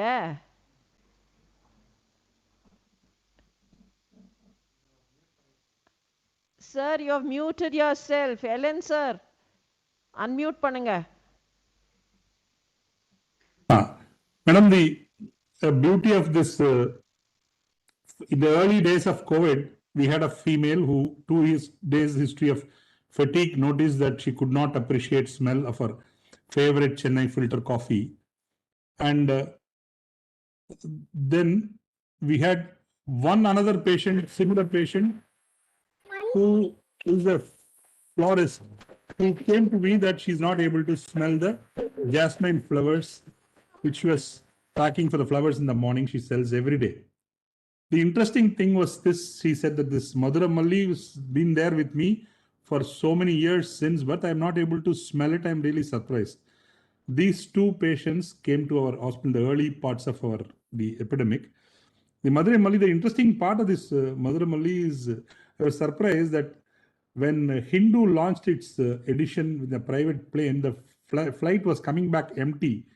And then they started that Madura Malli, the internationalizing the Madura Malli was started by the empty plane bringing back the Malli from Madurai, which is also known as the Jasmine Sambu in the original words. And the fragrance of it is lasts for 36 hours. One of the longest jasmine flower with because the waxy coat of Madura Malli is pretty.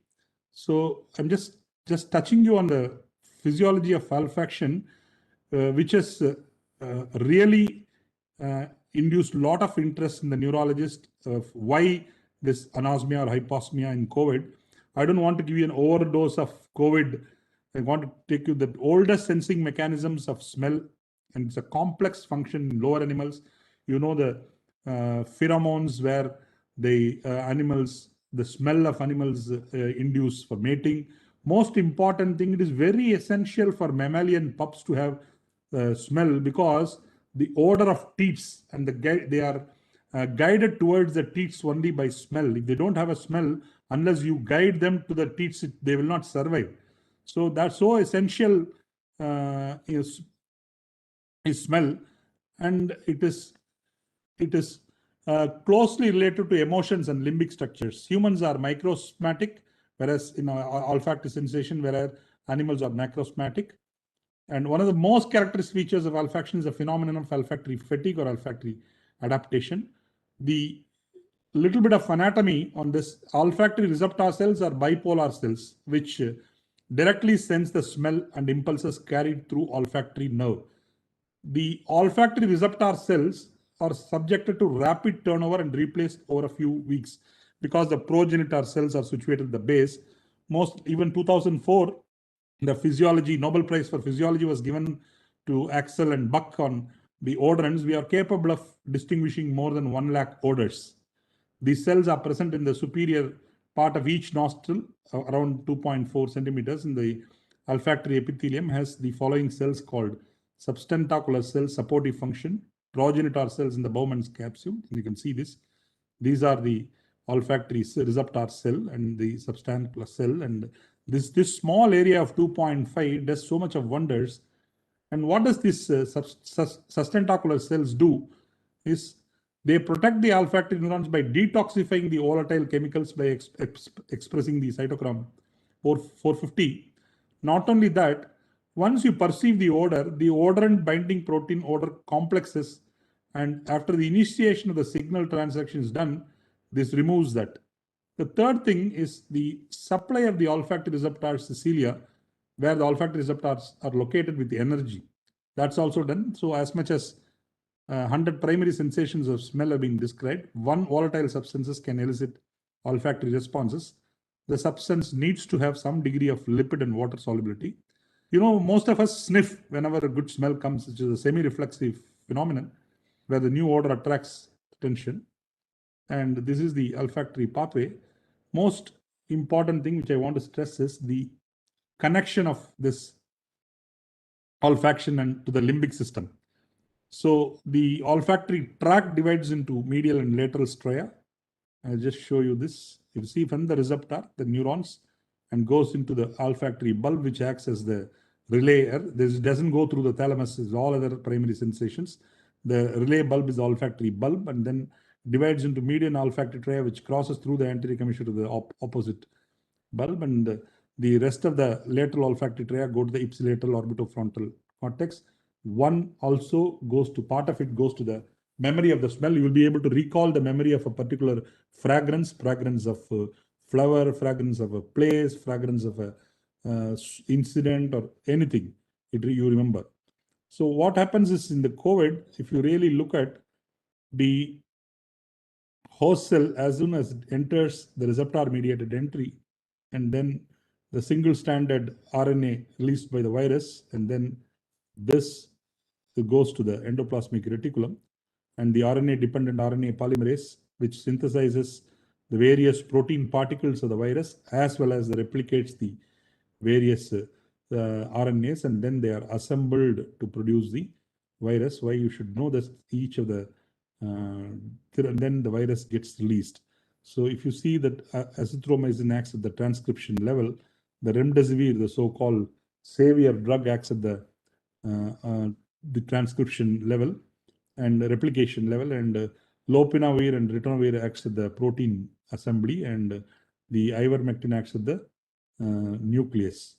So coming to the COVID hypoxia, olfactory and taste dysfunctions are cardinal manifestations of COVID-19, generally self-limiting, and sometimes the long hauls have shown that there are parosmia can happen, and as high as 40% of the people had the hyposmia. Olfactory dysfunction is common in several viral illnesses like seasonal flu, allergic disorders, but they're all associated with rhinitis.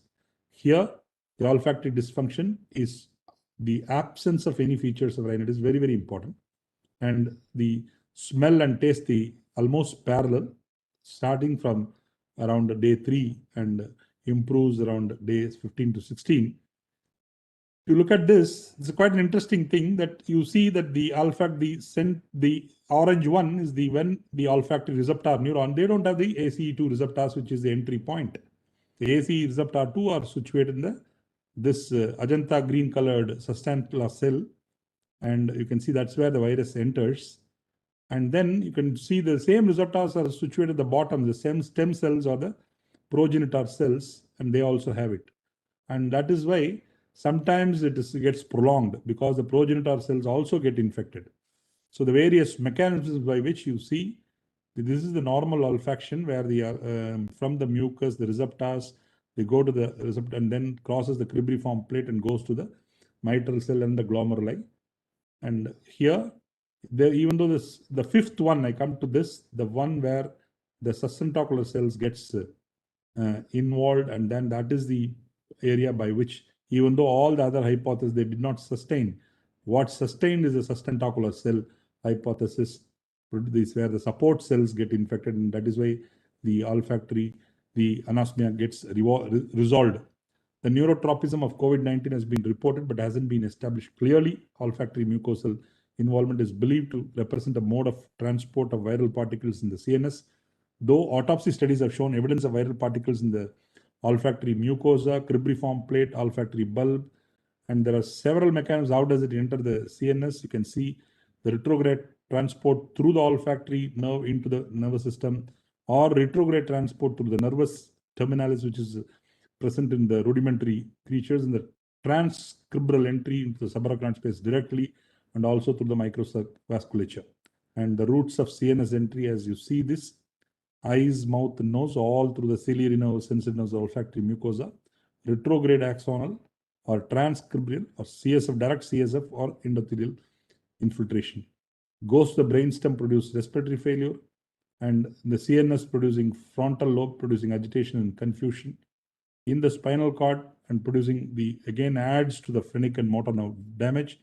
In the other way, this in the circulation, in the lungs, it can produce alveolar damage, hypoxia. In these circulation, disseminates cytokine storm, coagulopathy, thrombi, stroke. So interestingly, several other mechanisms of olfactory dysfunction has been described. The one is the molecular mimicry of olfactory receptors, where if you see, it's quite interesting that the SARS coronavirus COVID, which shares a unique receptor sequences, the olfactory receptor sequences, about 233 is matching with both the two types of coronavirus with the sequences of olfactory receptor neuron. And they looked into whichever among the various human SARS-CoV-2, which protein is involved. They also looked into that in the protein 7A is maximum matches about 168 matches, which is responsible for the molecular mimicry. And this might interest some of the basic researchers to find out how it produces. The authors also say that the studies have demonstrated the sharp rise in IgA following the SARS-CoV-2 and the interaction of these antibodies with the receptor neurons is responsible for the olfactory dysfunction. And most important thing is there's one analysis which said that this is from a tertiary cancer center in India, where they found out 70.5 had hyposmia and 41.3 had some kind of smell discharges, and even the importance of this by the meta-analysis, which said that there are so many people which get infected. Most important thing is the patients with the onset of anosmia or hypoxemia in youth, another ENT diagnosis unlikely should be evaluated for COVID. And second thing is the prognosticating factor. Those who present with smell loss have a favorable prognosis. And 1,013 patients, of which 20.9 had loss of smell. Smell loss was significantly associated with the younger age and is an independent positive prognostic factor with a less severe COVID-19 infection, and self-reported olfactory loss associated with outpatient clinic course, and the multivariable logistic regression adjusting for factors has proved that it is as good as an RT-PCR and or in the swab. So generally, olfactory dysfunction in COVID improves over 5 to 7 days. Very few people, if the progenitor cells involved, takes longer time. How do you manage them?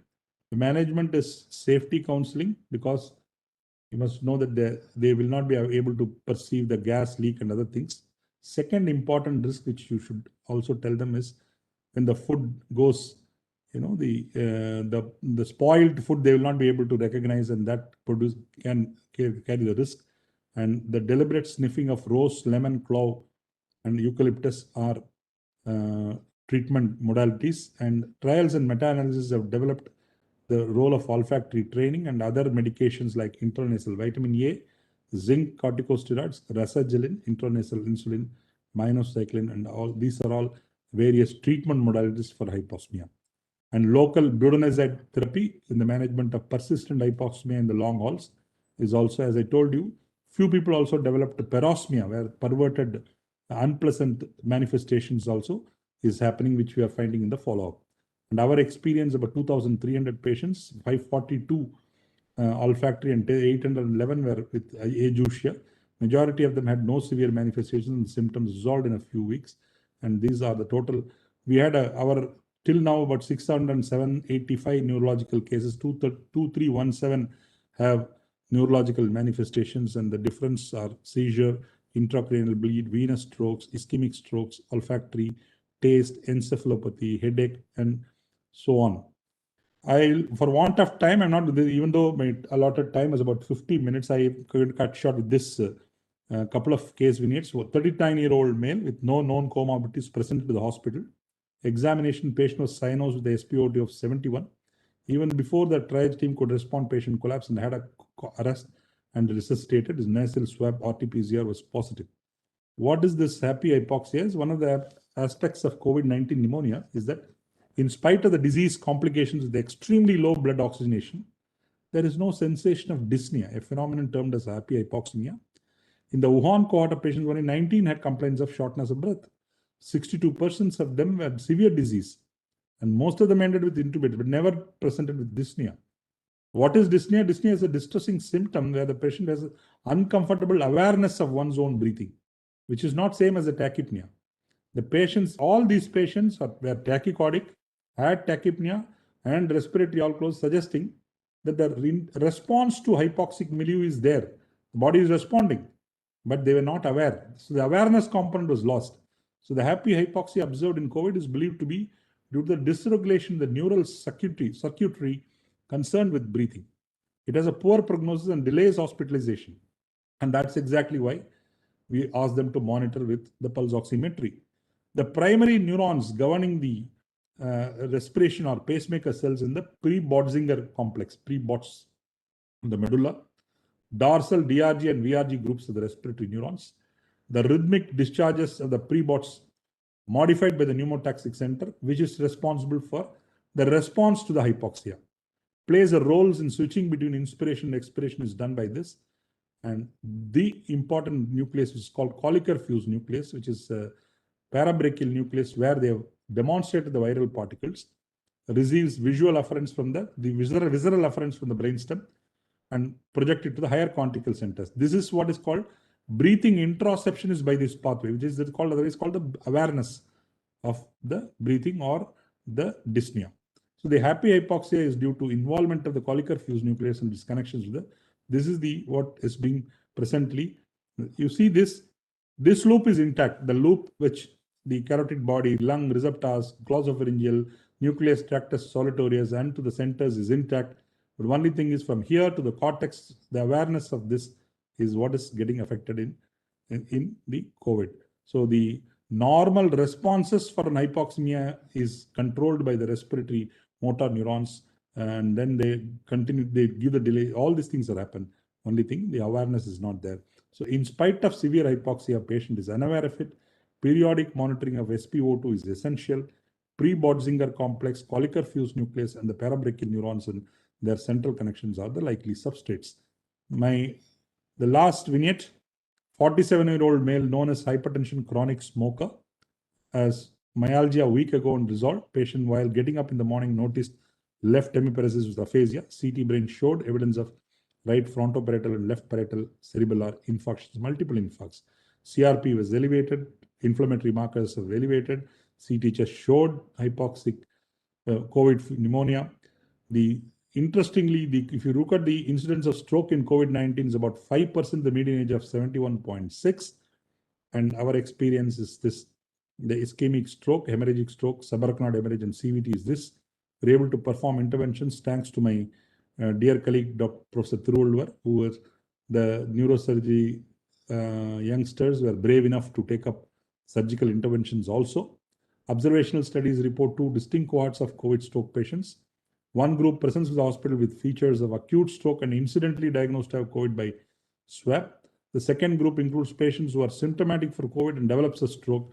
The more serious and critical illness, the stroke onset patients.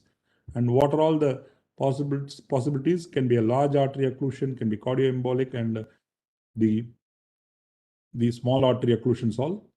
And the 3 mechanisms are hypercoagulable state, cardiomyopathy, and vasculitis. And this second wave epidemic, we are seeing a lot of myocarditis. And I'm really surprised because there are 2 things. The COVID has a predilection for the cerebral arteries and doesn't show much predilection for coronary arteries. Instead of shows predilection for the coronary myocardium producing the myocarditis. Autoimmune myocarditis is more common than the primary coronary thrombosis. The thrombotic events are more common with the cerebral. The endotheliitis takes more preference to the cerebral than the coronary. And the common risk factors are severe COVID-19, either vasculitis or endotheliitis, hypercoagulable state, as you know, the D-dimer is everything gets for, and the cytokine storm, and all these things, they produce multi-organ dysfunction, cardiac systemic hypoxia, and then so either no other traditional associated with probable association of SARS-CoV-2 or other traditional cardiovascular risk factors. And so younger patients, lack of classical risk factors of stroke, generally associated with moderate to severe COVID illness, and elevated troponin levels associated with elevated markers of systemic inflammation and elevated markers of hypercoagulable state. And most of the groups have demonstrated the risk is pretty high, and the presentations is also slightly severe. Multiple cerebrovascular territories get involved, and stroke in a systematic review which has shown that the most important parameters of C-reactive protein, D-dimer, and LDH are the 3 most important factors. And the median time to develop stroke from the onset of COVID is around 10 days. And old age, hypertension, diabetes, smoking, dyslipidemia, and all poor prognosticating factors. And presence of APLA and the lupus anticoagulant in some patients points towards a prothrombotic cascade. And this is how they presented. Smoking, having 2 or more vascular risk factors, ICU stay, high D-dimer, LDH increase, all this increase the odds of death. And our protocol was this, the TAI protocol, and where time is brain, we were able to, during the COVID times also, we were able to thrombolize a few patients, even in resource limited settings has been done. I'm very happy about that. So In the thrombectomy, we have to keep very minimal protocol, and because the chance of infectivity is pretty high, angiography labs are high pressure rooms, so the spread has to be, special care has to be taken for that, and anticoagulation therapy for all patients with moderate to severe illness is essential. Observation by several authors suggests that NOACs might not be as effective as the conventional anticoagulants, but still widely used because of its safety. Anticoagulation is the mainstay of prevention of stroke in COVID. And some researchers in Japan insist of continuing heparin and something called nafamostat, a serine protease inhibitor. And patients who are already on AC inhibitors on ARB can continue taking the same. There is nothing against that. And optimal control of risk factors like BP, glycemic control, and early physical therapy, addressing the nutritional deficits and preventing further complications are crucial. And anti-inflammatory like steroids, which has been used extensively, and IL-6 antagonists like tocilizumab, etanercept, and infliximab are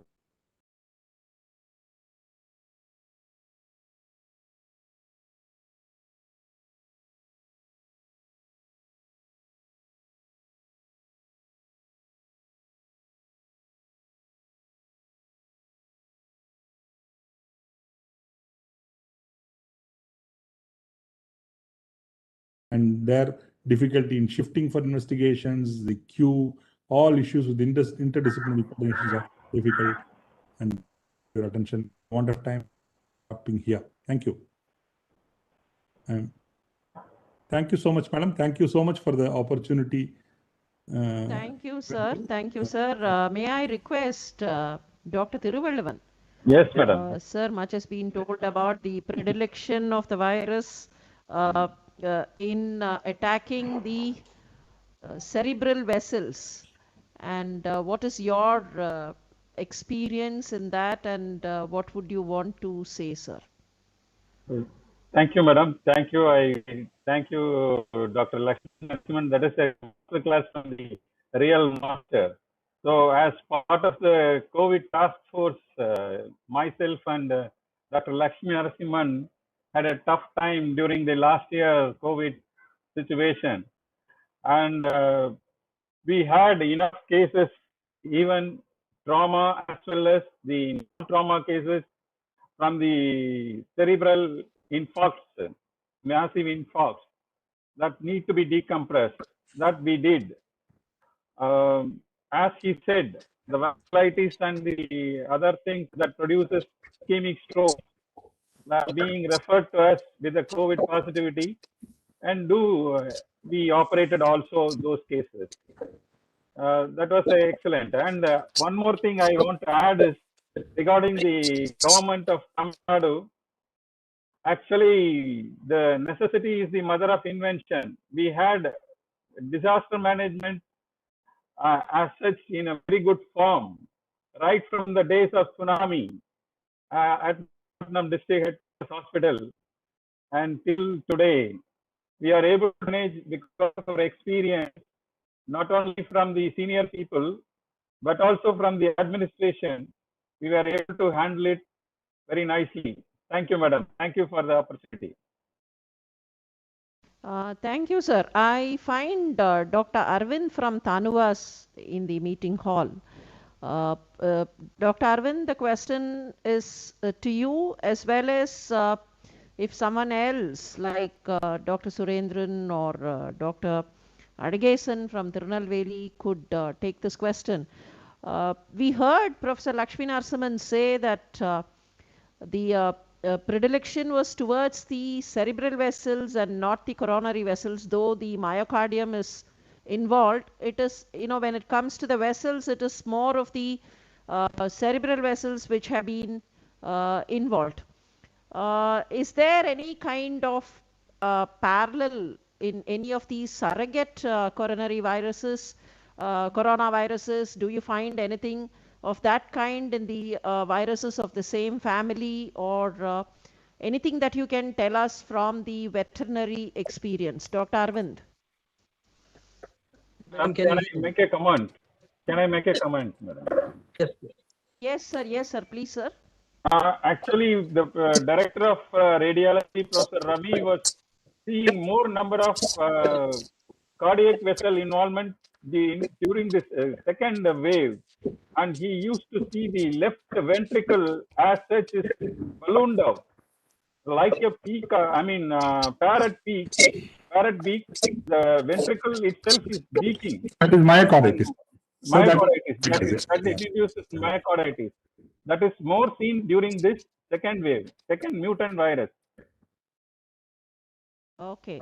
Okay. That means the myocardium is involved, but then any specific reason for the vascular involvement, like, a kind of dichotomous vascular involvement, has something been done in the other viruses? I'm asking Dr. Arvind this because not much of work might have gone on the human viruses, but then there is a possibility of some work having been turned out in the surrogate viruses, in the coronaviruses of the animal kingdom. So is something done there? Do we have any kind of work so that we get some clue? Madam, there is one animal coronaviruses called the porcine Yes. hemagglutinating encephalomyelitis virus. Okay. Yeah. So as the name suggests, it does do hemagglutination. It does cause encephalomyelitis. It does so by infecting in the vascular system that supplies to the cerebrovascular system. So that is where it infects. Otherwise, there is not much of a detailed investigation as to how it happens. It's a finding that it does that. Okay. So the porcine virus behaves similar to what the human virus does. Do we take it that way? The porcine coronavirus behaves similar. Now, one of the Yes, pathology Dr. of the porcine virus is causing encephalomyelitis, madam. Okay. Madam, one thing I think in my earlier in the first session also we had the same thing. So one thing I would like to present to the audience here. Although what we have observed over a period of years, although the viruses are closely related, although the viruses come from the same genus or even the same family, they use different receptors. And even the virus that use the receptor that is ubiquitous in the body, it chooses a simple predilection site that where it can survive and adapt. There are several examples in veterinary viruses which are very well detailed. One typical example is a foot and mouth disease virus. I'm digressing here, but still I think it is relevant. Foot and mouth disease, if you see, it infects through alpha V beta integrins, which is present in literally every epithelial cell possible. But you only see lesions in the tongue epithelium and the foot epithelium, hence the name foot and mouth disease virus. But you could see this alpha V beta integrins even in cardiomyocytes. So it is yet unknown, although there are these receptors there. Why the viruses don't enter other sites where it can possibly enter, it is yet to be studied, madam. Yeah. So we could use the same analogy here in SARS-CoV-2. Although it uses ACE receptors, we don't know why it causes specific pathology in regions. And we should also be very cautious about pinpointing one receptor. As far as we have seen, we have never seen a virus that uses a single receptor alone. So when you deprive the cell of an ACE2 receptor and try to use the cell in a cell line deficit of this ACE2 receptor, it is going to use another receptor to enter. So maybe the best fit model is the ACE2 receptor. But when it is not having that, it might use another receptor. I'm not sure about what SARS-CoV does in terms of receptor, apart from ACE2. No. But you could get several examples of virus using other receptors. Is that okay, madam? Sorry, sir. Well taken, Dr. Arvind. It appears that the viruses are more intelligent, more fastidious, and tend to become more and more intelligent if they are blocked. Appears so. If one receptor is not available, it prefers to choose another receptor that only indicates the viruses are trying to be more and more intelligent. That's probably for Dr. Lakshmi Narasimhan to research upon. Maybe at some point of time, along with Madurai Malli and Chennai filter coffee, it could also be the intelligence of the viruses that could matter. Yes. Dr. Kanagavel, I see you there, and you have something to say on this. Good evening, madam. Good evening. I've been listening to various speakers on different issues.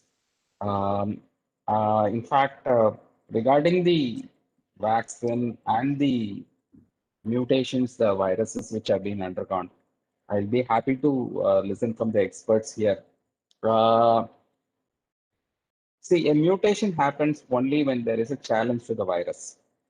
At this point of time, the principles of mutation strongly believes when you have a very clear medicine to kill the virus, or when you are going to arrest the anthropological progress of the virus. As of date, we do not have an effective medicine or a tool which effectively kills the viruses. Either the virus kills the human by its own immune response, or patient gets immunity and gets to live with the virus. It looks like the memory and other things are going to stay with that. So what do you think is the core issue? The virus gets into so fast mutation. This is my thought process. Maybe people here who have some experience on the understanding the principles of mutation can help us to deliberate on this. Madam, can I come in on that? Yes, please. Yeah. Hello. Yes, sir. Please, sir. Arvind, sir. Yes, please. Yeah. Thank you, sir. Sir, so the one thing when with respect to SARS, we know SARS goes through so much of mutations, but we don't see such mutations in DNA viruses. So it is simply because the SARS virus, the polymerase that is available within the SARS virus genome, lacks the corrective machinery. So it is a common scenario that you see among all RNA viruses. So these viruses, they are prone for mutations. They are simply prone for mutations because they don't have a corrective mechanism. The polymerase that are in animal cells or even human cells, they have a proofreading mechanism. When there is a mutating error, so the polymerase is supposed to come back and correct the error, which is how we don't generate cancers very often. But RNA viruses lack this. And as you rightly said, sir, these mutations are results of, in evolutionary term, we call it bottlenecks. So these bottlenecks can be due to several factors. Either the virus is encountering a fantastic drug that stops it from proliferating, or maybe the virus tries to enter a new host, a new cell type, form a new pathology because it thinks that hiding there is easier. As you might have seen in several herpes viruses, they use a similar mechanism. Herpes viruses, they are a DNA virus. So what herpes virus does is they have a specific set of genes that they express during the early infection. They have a specific set of genes that they express during the latent infection. And they specifically choose a site where it is immune privileged. They go and hide within the dendritic cells. They go and hide within the lymph node where you don't have any vascular access. So similarly, SARS-CoV-2 does exactly the same thing. It keeps on evolving until it finds a safe haven where you cannot intervene to stop it. So that is probably what the viruses does. And we should also remember, sir, every time a mutation happens, there is a compensation that happens in the virus. So not all mutations are beneficial to the virus, although the virus can evade a bottleneck at a given point of time by having a mutation, but these mutations are energy intensive. Every time the virus changes its surface, it compensates its inertia. So which means that these mutations, the virus would try to correct this mutation by some other means. So once a mutation happens, the virus uses a specific cell type to use that mutation to hide there. It will keep on evolving. It's not just a mutation that that is going to protect the virus. That is one thing, sir. The other one with these mutations, especially with RNA virus, there is a concept in RNA virus called quasi-species, which means that whenever you sequence and call a given point as a mutation, the previous version of the viral genome also persists. Say, for example, you have 10 genomes of the virus with the position G at, say, 100th point is position G. So in the old version of the virus, the 100th point is position A. Like if you assume that the newly evolved virus will still have a population of A at position 100, but at a much slower scale. For example, if you have 10 genomes, 9 genomes will be G and 1 genome will be A. When you remove the bottleneck, the G would come down in proportion and the A would increase in proportion. There is a concept called molecular memory. So which means multiple types of viruses exist at the same time in the same individual, perhaps in the same cell. It is just your bottlenecks that decide which of these genomes is going to proliferate. It is not that we are tracking one single mutation. We are tracking an abundance of one single mutation in the virus. So my guess is the population will also have the older version of the virus, but at a much, much smaller scale.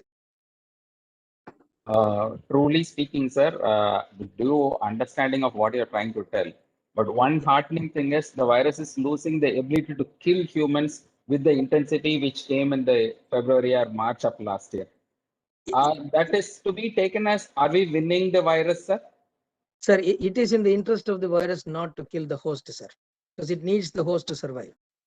I understand. I get your point, sir. Thank you, sir. Thank you for clarifying. Thank you. Thank you, madam. Thank you, Dr. Arvind. Thank you, Dr. Kanagavel. Dr. Murugan, you're there, I know. I would want you to be there for some more time. We have Dr. Alagason from Tirunelveli Medical College, and may I now call upon Dr. Alagason. Dr. Alagason from Tirunelveli to tell us about his experience with COVID-19. Dr. Alagason, are you in? Yes, sir. So please unmute yourself, sir. Morning, madam. Good afternoon, too. Yes, sir. Please, sir. Please proceed, sir. I would like to thank our VC madam for asking me to talk on this subject. I want to share my slides, madam. Yes, sir. Please.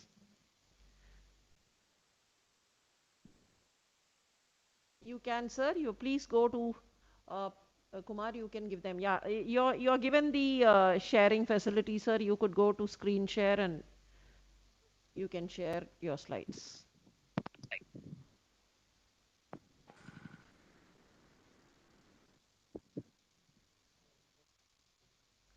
Am I audible?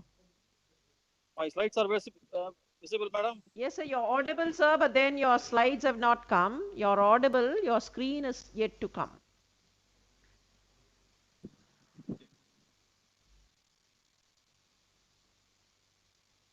So some patients with the COVID-19 symptoms and findings persist beyond 4 weeks. And some patients they recur following initial recovery. Persistence of symptoms can occur regardless of severity of the COVID also. Even the mild COVID, the symptom may recur even after 7 days. The medical and research community are still learning these post-acute COVID syndromes and clinical findings. So I'm going to show you 2 interesting cases. The first patient is clinically diagnosed with a mildly symptomatic COVID-19 due to fever, malaise, diarrhea without any respiratory symptoms. And the initial SARS-CoV-2 positive in nasopharyngeal swab and subsequently throat swab negative for RT-PCR for 10 days. And 7 days after discharge, he was again admitted for a fever and asymmetrical non-migratory polyarthritis involving both small and large joints. And patient developed 3 episodes of hemoptysis during hospital stay. On general examination, you can see the vasculitic lesions seen on the both fingers as well as the digits. Classical vasculitic lesions. And the investigations, the CBC, renal function test, liver function, VDRL, HIV, hepatitis B negative, and the on-top profile, ANA profile normal, and LDH is elevated, 3400, D-dimer grossly elevated, and lower limb venous Doppler was normal, and the repeat RT-PCR was also negative. But COVID Ig antibody titer was elevated in high titers. And this is the X-ray finding showing the some pneumonitis in the right base, and the CT showing the typical of right lower apical segment infarct due to the pulmonary embolism. And this is the classical CT pulmonary angio showing the pulmonary vasculitis.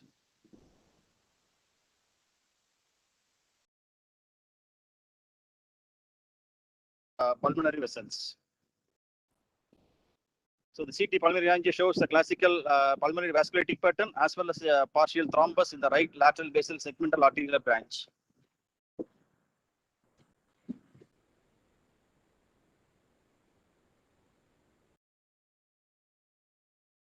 Neutrophilic infiltrate in the walls of the small vessels, and also the fibrinoid necrosis of extra vessels in the red blood cells.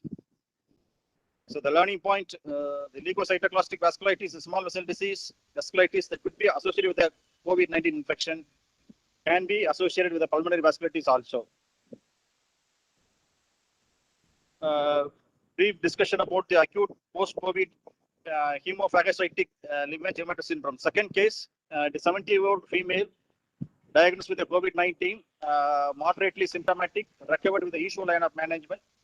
And 7 weeks later, she developed a continuous fever, malaise, confusion, mild hepatosplenomegaly, mild transaminitis, and persistent pancytopenia.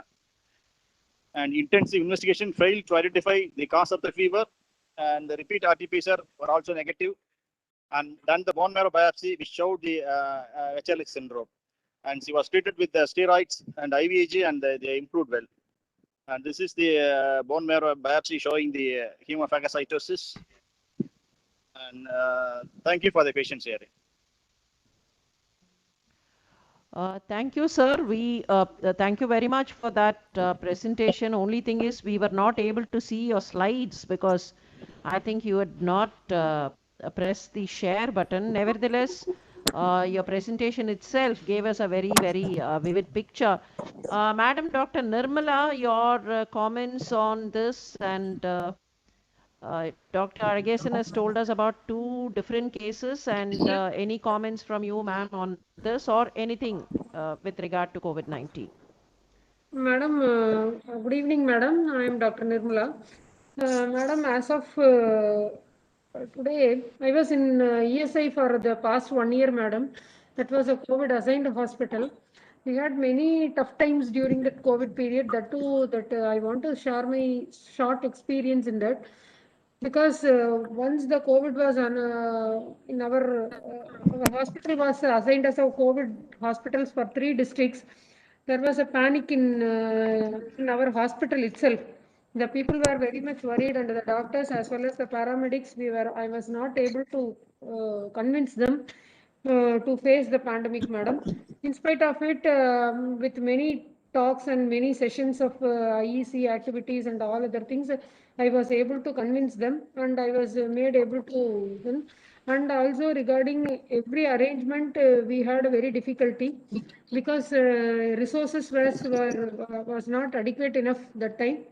We were in a position to mobilize the resources also in every aspect, not only towards the hospital side, but also other things like food and everything and accommodation, everything. We had a very tough time, but our administration, district administration was very kind enough to give us, support us during that time. The first thing I want to tell is the first patient when we received from she is a UK returned girl. She was admitted, she was the first patient. She is a well-educated patient. And tackling her was a very difficult task for us during the time. I can even now I can remember every day she used to call me directly, and she used to ask many questions to me, and I was not at all able to convince her during that time. She herself will send emails and everything to the media, and she will tell the administration is not taking enough efforts to tackle the pandemic. And in spite of it, we were again and again we were coaxing her, and we made her convince. and we started getting the public patients. Even that was a very tough time for us, because we received 175 public returned patients of that time. It was they were telling that because we are simply, they were hale and healthy, but they are not able to accept that they are infected with the COVID. Even that time when they were doing fine, there is no morbidity and mortality for them during that time. But only thing, managing the relatives and patients themselves were very tough for us during that time. Somehow or other managed. Then there was no patient. No, there was a minimum patients during the May. Then we started again. There is a spike. That time only we got the all sorts of complications. Till then there was no death. Till June 26th we had no death in our hospital.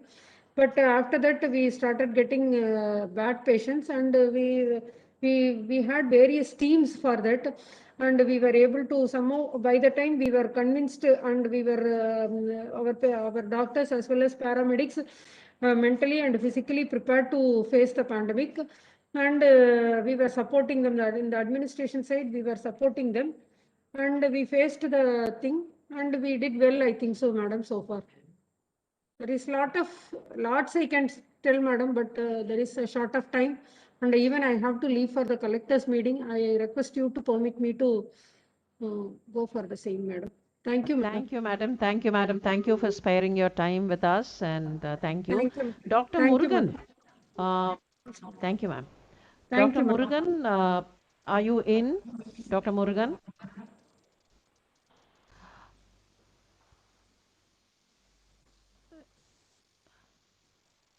Dr. Murugan?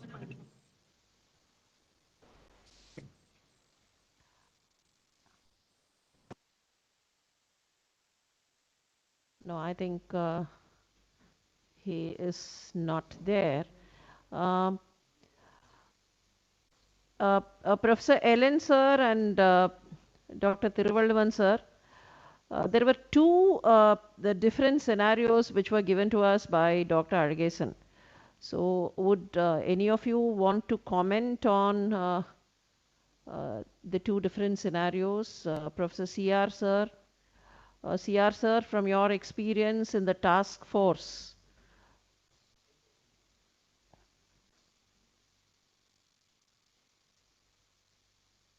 Yes, nowadays, am I audible?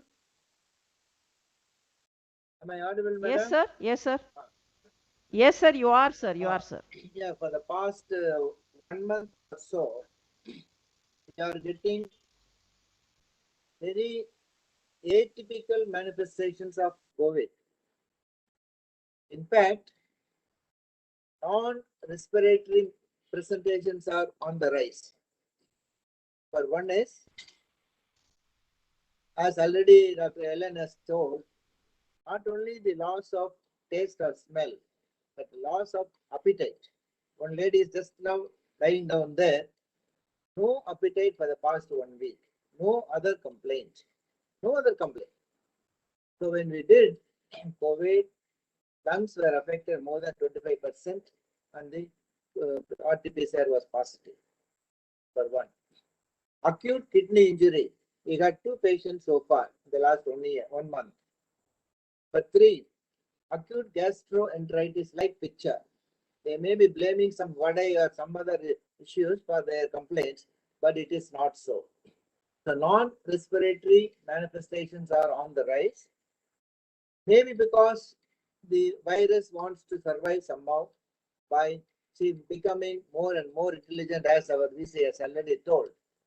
So what we have now come to an understanding, any patient coming to a hospital with any complaint, please make sure that that is not due to COVID. That is the only way we can identify and prevent further progression of the disease and also their complications. That's all I want to convey. Thank you, sir. That's what the second wave, if we are permitted to call it so, has been kind of teaching us. Non-respiratory symptoms and more of GI involvement. Yes. It appears that the more people present with GI symptoms, and of course, other systems are not spared. And Dr. Murugan, you are there. I see you there. You have any comments to make? Madam, we see a lot of younger patients nowadays, between the age group of 20 Yes. to 40. And nowadays, the breathlessness starts even on the third day. Yeah, And that's also true. last year, definitely they used to have fever, followed by breathlessness on day 7 or 8. Today, they don't even have fever. In fact, 2 days back, a young female got admitted. She never complained of fever, only sore throat. And the third day, she developed breathlessness. She's on HFNO now. So now youngsters, they have severe COVID pneumonia. They are getting admitted with severe COVID pneumonia, madam. That is the recent thing which we are observing. And they also have hemoptysis. Hemoptysis seems to be a new complaint in the recent times. Most of the patients, they have hemoptysis. Even after ruling out other causes. Any particular factor of pathogenesis? Because Dr. Aragasan was also talking about hemoptysis. He said a particular patient presented with no respiratory symptoms, but then after admission had hemoptysis. So any a particular factor of pathogenesis related to hemoptysis? No, madam, because apart from the COVID pneumonia, we are not observing anything apart from that. Maybe it should be arising from the airways because of the inflammation. That is what I presume. Okay. Okay. In general, COVID-19 is I more of an think we should. inflammatory disease. And yes, sir. Yes, sir. So the pulmonary angiogram would have helped us to rule out any acute pulmonary thromboembolism. One of the manifestations of pulmonary thromboembolism is hemoptysis. That's number one. Or we would have given little extra of anticoagulation also. These are the two things we should keep in mind. Yes, sir. Anyone else in the meeting hall would want to say something? Either an opinion or a question? We are almost drawing to the close of this webinar. So anyone in the meeting hall?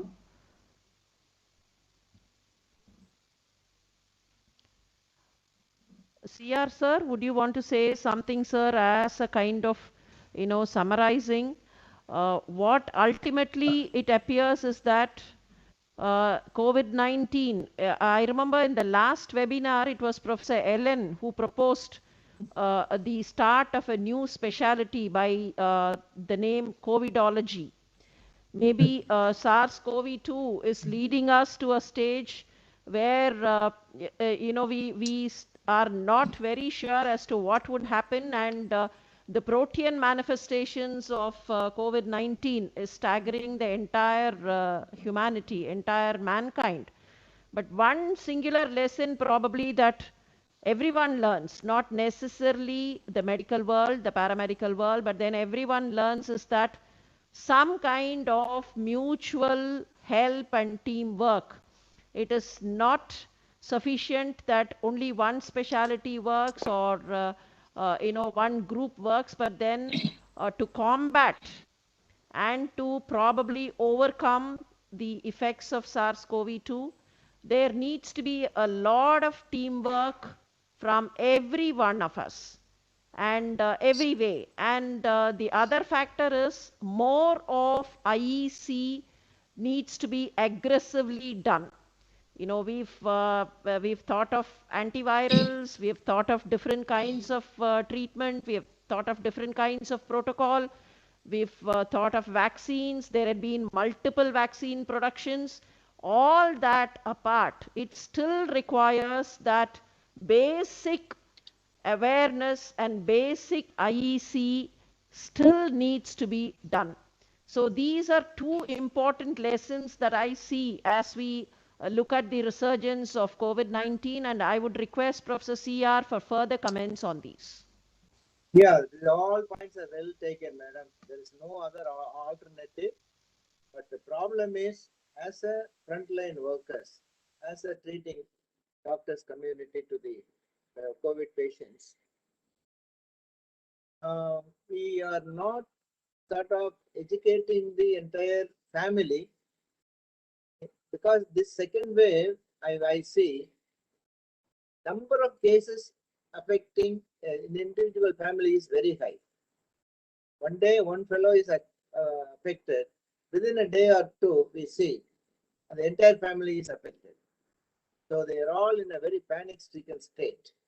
So as a treating doctor, we should have the commitment of educating the family how to prevent the further spread, how to prevent the complications, how to can do a monitoring in the house itself, and an online consultation without charging them. That is also very important. As a kind of a service I am doing, almost more than 100 families, I am doing it every day. So these are all some of the simple measures we can definitely bring that COVID spread to a halt. And also we should insist that the personal protective measures and educating the public against the crowding, social distancing, and wearing a mask inside the house. And we should know the environment and the condition of their dwelling place, that is the house. We simply can't say be alone, be isolated, but we must inquire how many rooms are there, how many elders are there, how many people are there, whether this is possible. If not, please pick up those who can spread the infection easily to others to the COVID care centers. This is called reverse quarantine. Instead of putting the affected persons, so you take the vulnerable people who can spread the disease into the COVID care centers, where they are contained in that center till they become non-infected.